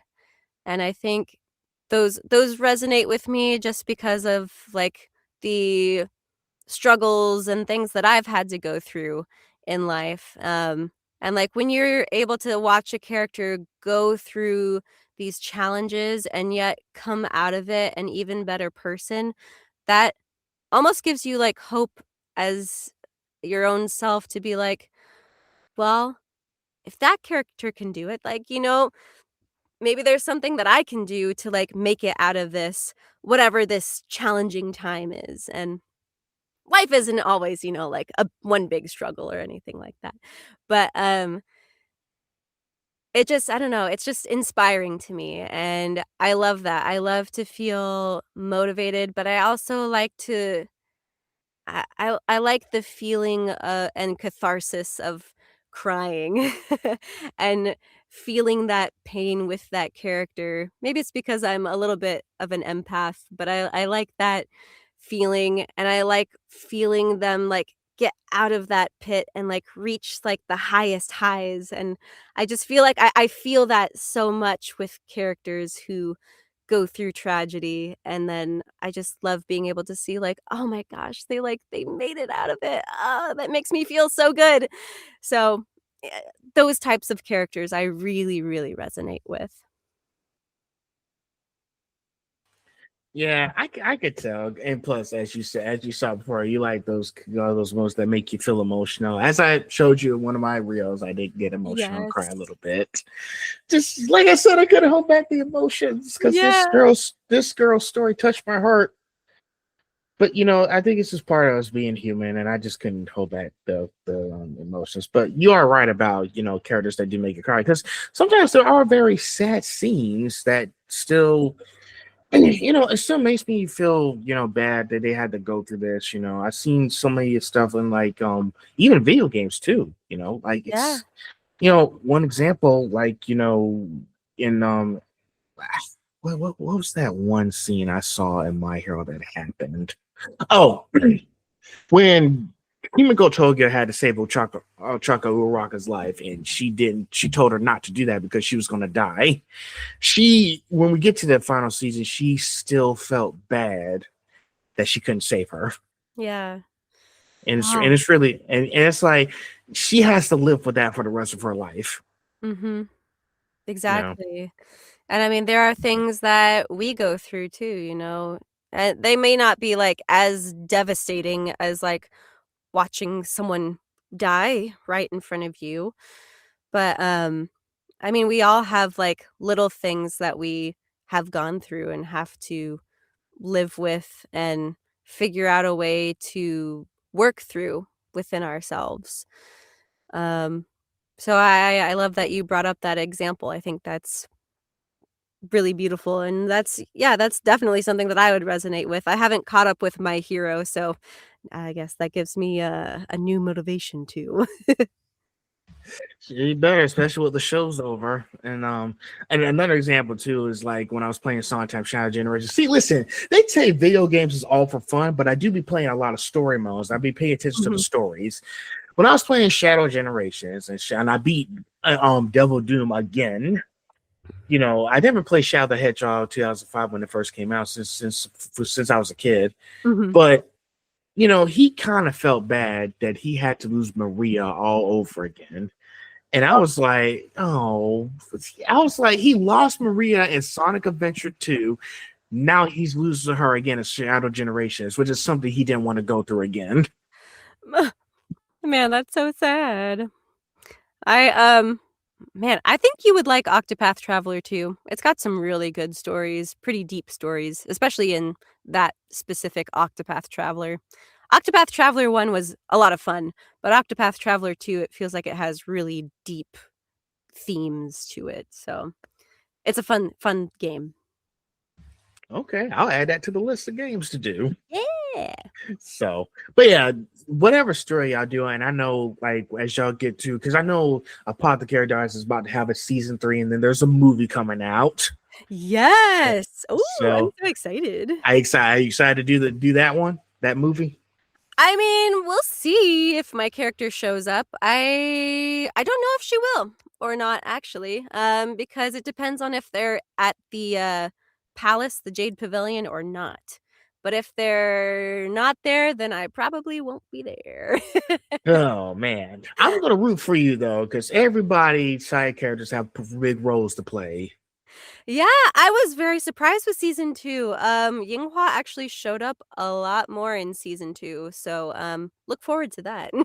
Because I know you're on episode 13, so you've got a little while until season 2 for you. I know, I'm trying to catch up. I'm trying to.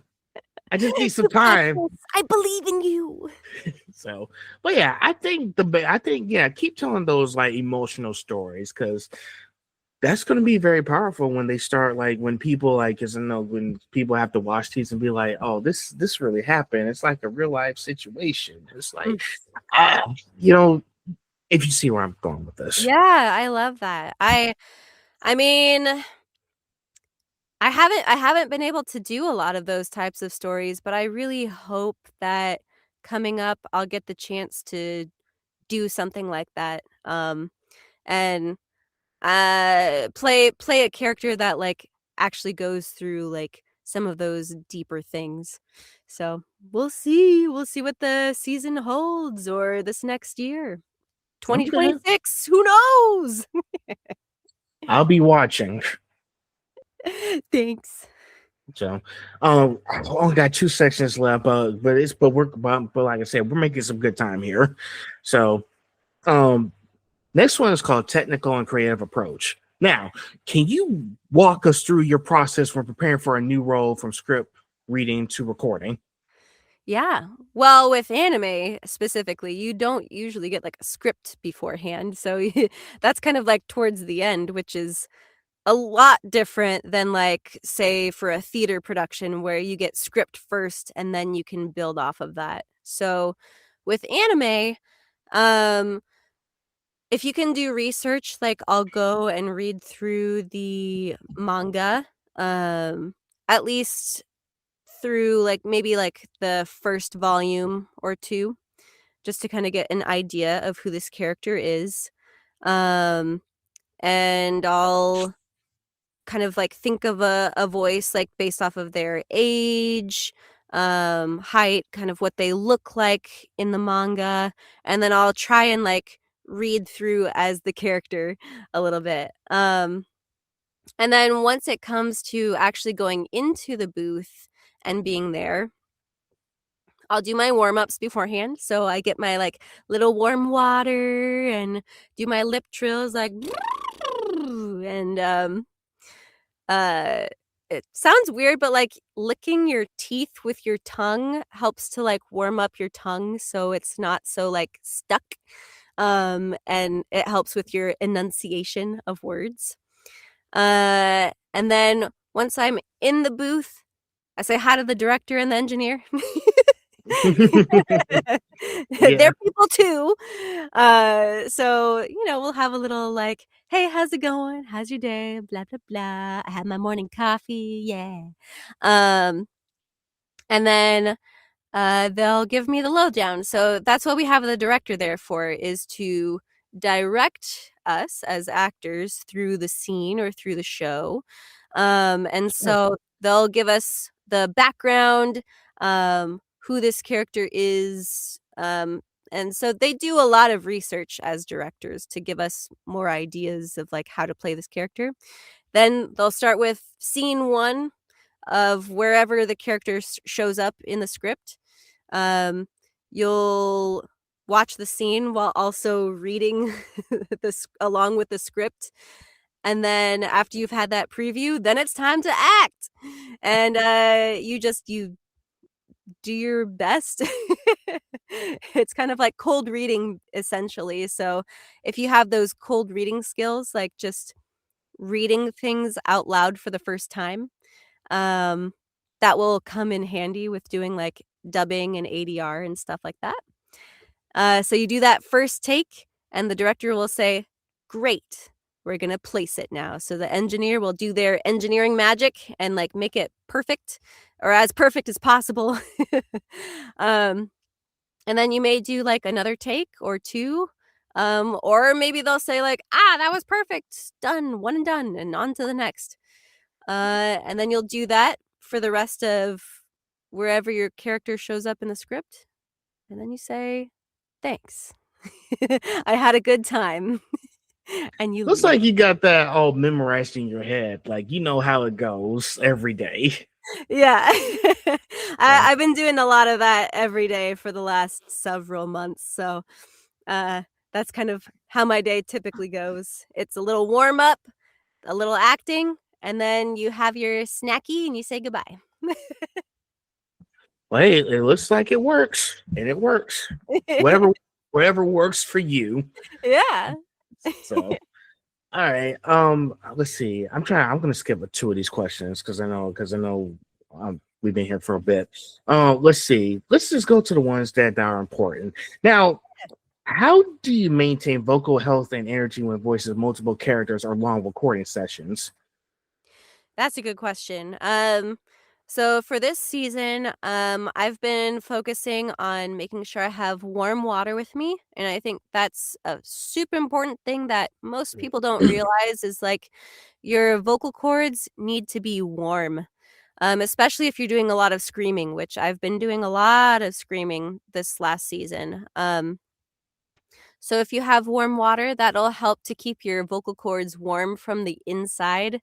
Um, if you're able to, like, have, like, a something warm around your neck just to, like, keep it, from tensing up and stuff, that's very, very important. Also, like I said, doing your warm-ups beforehand. Make sure your voice is warm, people, it's so important. Vocal health is important if you wanna be able to speak for the longevity of your life. Um, and then also, if it's been, like, a really straining or, like, hard day full of, like, a lot of shouting or anything, making sure you do some cool downs afterwards, so just, like, little, "Ooh," just something really relaxing and, like, that gets your range, but, like, goes down instead of going up, because that's how you can relax your voice. Also, yawning helps a lot too. So, those are my little vocal tips for you. Stay hydrated, kids. You heard her. Stay hydrated. Just keep doing that. Yeah, warm water. I know some of you guys drink tea. So that helps too. So, because I know, like, listen, you've been screaming, like you say, you've been screaming. You're gonna have to get some tea in your system. Yes, anything warm, really. Um, the less caffeine, the better, because caffeine will dry out your, vocal cords. So, if you can just stick to, like, warm water without anything in it, I would suggest doing that, but if you need the flavoring, then at least it's something. But try to do the, less caffeine. There you go. There Yeah. you go. All right. I'm gonna go to number 18, and then we're gonna go straight to industry and advice, and then we'll be finished, okay? Because I'm not gonna be able to get to all these, but Good. I'm just trying to keep in pace. Thank Um, hold on. Wait. Okay, I got it. What techniques do you use to yeah, differentiate characters vocally while keeping them authentic? Um, I use range and texture. So for instance, my character in Let This Grieving Soul Retire, she's like this cute little elf girl, but she's really angry all the time. So, she's small, so I give her this little voice that's like up here and it's really tiny, so you can make your lips tinier and your voice a little higher. But then she's also angry, so I give her a little texture in my throat right here, so she's like a little angry girl. So playing with your range, depending on like how old you are, um, what your character like how tall or short or stout your character is can also like inform like um maybe how wide your mouth is. So if you want like a bigger sound, make your mouth more open and round and stuff. Um, but like I did for my little voice, I just keep my voice or my lips closer together. Um, and then you can play with like your vocal cords a little bit, like tensing them up a little bit. I mean, don't do it a lot if you can. Um, But texture also comes into play a little bit for, like, doing little boy voices, um, because they're more, like, rough and tumble, so when you have that, you'll do a little more texture in your voice. How do you keep doing all these voices, Kelsey? Yeah, I mean, if you ever wanted to, you could always do like put up a picture and then like we'll do an impromptu voice for the character or something like that. Okay. Yeah, that's nice to know. That is nice to know.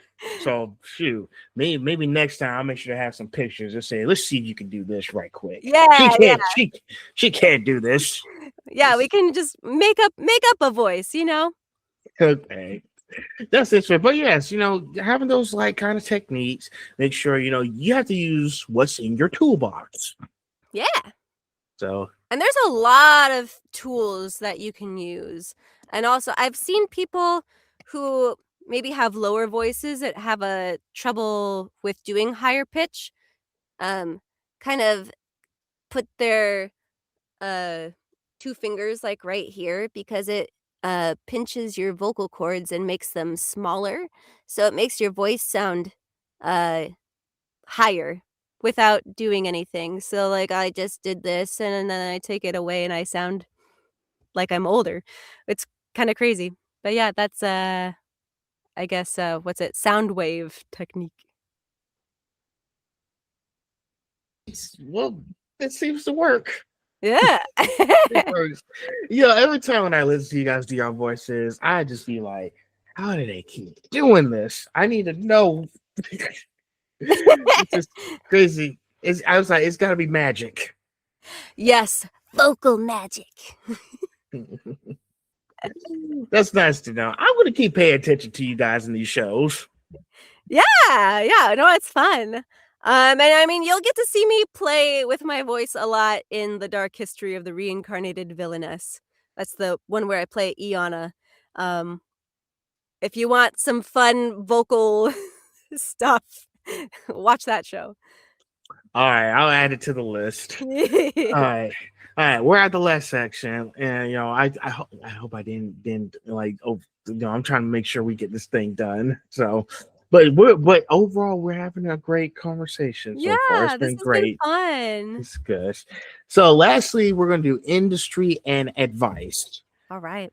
Now, what advice would you give to someone trying to break into voice acting today? And I've been asking that question over and over again because I have a friend of mine she actually starred in a few films. She was actually at a world premiere for her own film the other day, and now she's trying to get into voice acting. All right.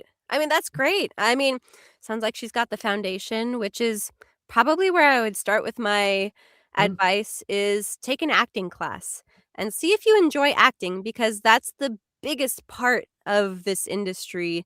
Um, it's little v, big A. So it's not necessarily about the voice, it's about the acting and what you bring to that character and that story.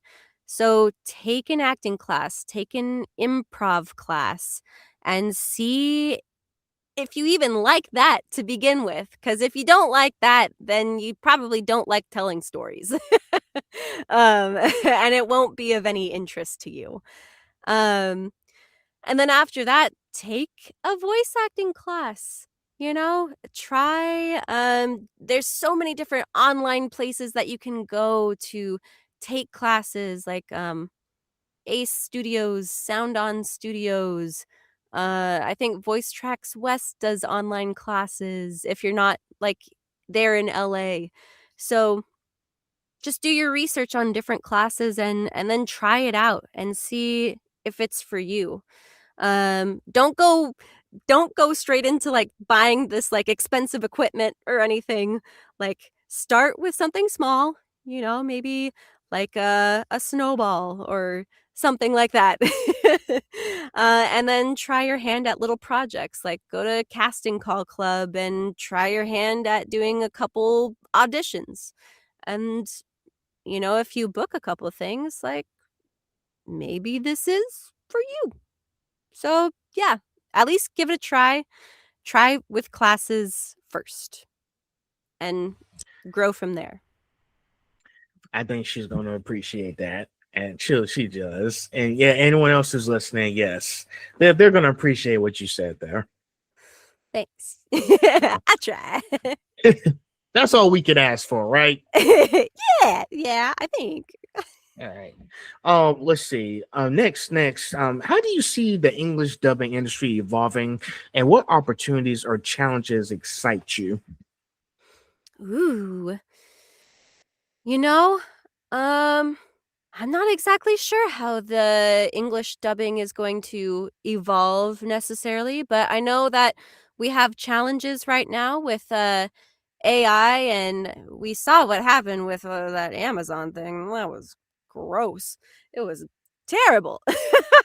I'm glad that they took it down, but I think that just goes to show that like there's nothing that can really replace a human being when it comes to the arts. Um because like when you just have like a machine trying to do a performance, it turns out to be soulless. There's nothing to it. Um, so at the very least, I would say I think we have pretty secure jobs, because of the humanity and the soul of it all. And I would say just the thing is for my voice acting friends is just like don't panic and don't worry. Just keep being you and keep pushing forward and just don't use AI. Yeah, don't use AI. Listen, AI is not like, now I know some people use AI for like, like if they need to have a question or something. But thing is, the best thing, like for me, like if I want to find something, let me read first. Let me go do my own research first before you start relying on AI. Because that's been going on. Because you have a lot of stuff going on, like voice actors. Because I think Sonny Straight posted something the other day. I think I saw that when he posted Yes. talking about that they're going to take the AI stuff down because that's not how it works. So with Crunchyroll, they've said they've made like a commitment to not using AI for their voices. That doesn't mean that they might not use it for other things, but at the very least, they've committed to using human voices for their properties, which that's a start. We'll take that win. Yeah, because don't get me wrong, Kelsey. I was a little pissed off when they did that AI intro for Secret Invasion, Marvel Suit Secret Invasion. I was like, what the hell is this? Yeah. What the crap? So I was like, I had to pause the TV for a second because I was like, did they use AI in here? Ugh. Gross. I had listen every time when they did that, I literally had to skip the intro on every episode. Yeah. That's so disappointing. Yeah. So like, I know Marvel Studios would not approve of this. No, definitely not. So yeah, I had to skip the TV. I was like, why did y'all use AI in this show? Like, and this is just me venting here. Okay, I'm sorry, but like, like, come on, y'all could have done a better intro than that. Don't use AI just to have something. Oh, let's just put this to be done. No, don't do that. No. No. There will be severe backlash. So sorry for my fury right there. It's okay. I feel the fury within myself as well. So let's see. Let's see how much now. Let's see. Have you noticed any significant changes in how anime or gaming projects approach voice actors in recent years? Uh, it feels well because I've only been in voice acting for I think 5 years now. Most things feel relatively the same. I mean, obviously, during COVID, it was a little different because there was a lot more being able to work from home and remote opportunities were more plentiful. But now more things are in studio. But since I've been in studio, it's only been a few years, so there hasn't been a lot of time, I think, for things to change. Um, so I don't know. I don't know how to answer that one for you. I'm sorry. Sorry, my mic was cut off. It's Oh, okay. yeah. I just wanted to pick your brain on that specific topic because I know you're only doing this for a few years, but sometimes things do change quickly over time. Yeah, And I think, um, I haven't been able to, like I don't know all the ins and outs of things, so I haven't really been able to see a lot of change necessarily. Sorry. it's okay. Anyways, I always ask, and guess what? Sometimes people don't have all the answers to the questions. But I always come up and ask that questions because like for people, years we've seen so many changes throughout the years that it's like, oh, it's evolving at a fast pace. I want to see how they feel about this. Yeah. I mean, I think the biggest thing is, like, the AI stuff, and, I hope that we take a nice big stand against that, especially for, like, the creative side of things. Like, AI doesn't really have a place, I would say, in the creation of things. Oh yeah, definitely, most definitely. And I think it's like, and going back to like the whole like situation, I think Crunchyroll made the right call of dropping AI because you guys, all these shows are made by you guys since the beginning of time. Like it's like, hey, you can't replace my voice with technology because it's not going to be very realistic. It's like just computers taking over. Yeah. Exactly, exactly. So it's terrifying. It's like a scary thought. Like, what if I get replaced by like robots? Never! Exactly. I like doing computers, but don't use computers to replace how we do work. Yeah. No, thank you. I think we're happy as a clam being part of humanity. Sure. Uh, one last question. I'm skipping number 24 because I'm trying to wrap this up. 25. Looking back, is there anything you wish you've known starting out in voice acting? I mean, I wish I would have known voice acting was a thing when I was younger. Because then I probably would have, like, actually started doing it, um, back in the day when, like, it was only YouTube. There were not many other platforms, to, like, create on. Um, Yeah. I did I made, like, little videos and stuff, but I wish I would have done, more with that, honestly. I wish I would have created more. Um, and I think that's my only one regret is I wish I would have just created. Yeah, of course. Yeah, I understand, like, back then, I was, like back in the early 2000s when I was growing up too, basically there wasn't a lot of technology going around that time because we were still in like the 1900s, kind of like 1990s, late 1990s, Yeah. early 2000s. Because, because lately when y'all like doing like messaging now before social media was a thing, y'all had to use like message boards. Yep. Message boards, AOL or AIM. So, Exactly. but we managed to make those work. Like I didn't have any technology because I wasn't old enough to have any cell phones in my hands. Right. But at least with primitive technology, we still find ways to make it work.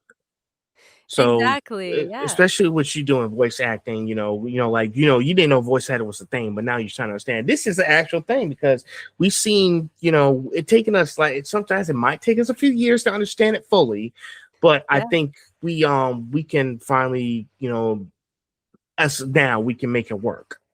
Yeah. I think what's funny is, like, even growing up, I knew characters weren't real, but, like, it never occurred to me that there was a human being voicing the character. So I don't know where the gap was, because obviously somebody has to, like, be the voice of the character, but to my childhood brain, I was like, "Yeah, of course the character isn't real, but they live in TV, maybe?" So there that's why there was such a distance between, I think, realizing and understanding, like, voice acting is a career that people can choose. because I didn't understand that characters just had voices. Yeah, listen, I tell you, Kelsey, you never know what you expect until you start doing it. It's really exciting that we get to be surprised. Like, don't tell me what it is. I want to be surprised when it happens. Yeah. Yeah. So that's a good thing to have. But Agreed. but I think we are at I think we made it to the end here. I hope All right. I didn't have you on for too long. I'm trying to not do 2 hours, but it looks like we made it 2 hours again. But It's fine. it's just to make sure, because sometimes you guys just like throat gives out, and then it's like I can't do it like 2 hours or something again, kind of thing. I just want to make Right. sure. No, I'm good. I'm having a blast. This was a nice and lovely conversation to have with you. Thank you so much for having me on just to like chit chat about anything and everything. It was a lovely time. Exactly. That's all that matters. And like I said, we want to have these kind of conversations. And it's really nice getting to talk to you, Kelsey. You are a very sweet lady, and I appreciate that. Thanks. Sure. So are you. You're a sweet human being. Thank you so much for all the fun questions. It's been great. I try my best always. You did. Good job. We did it. I appreciate it.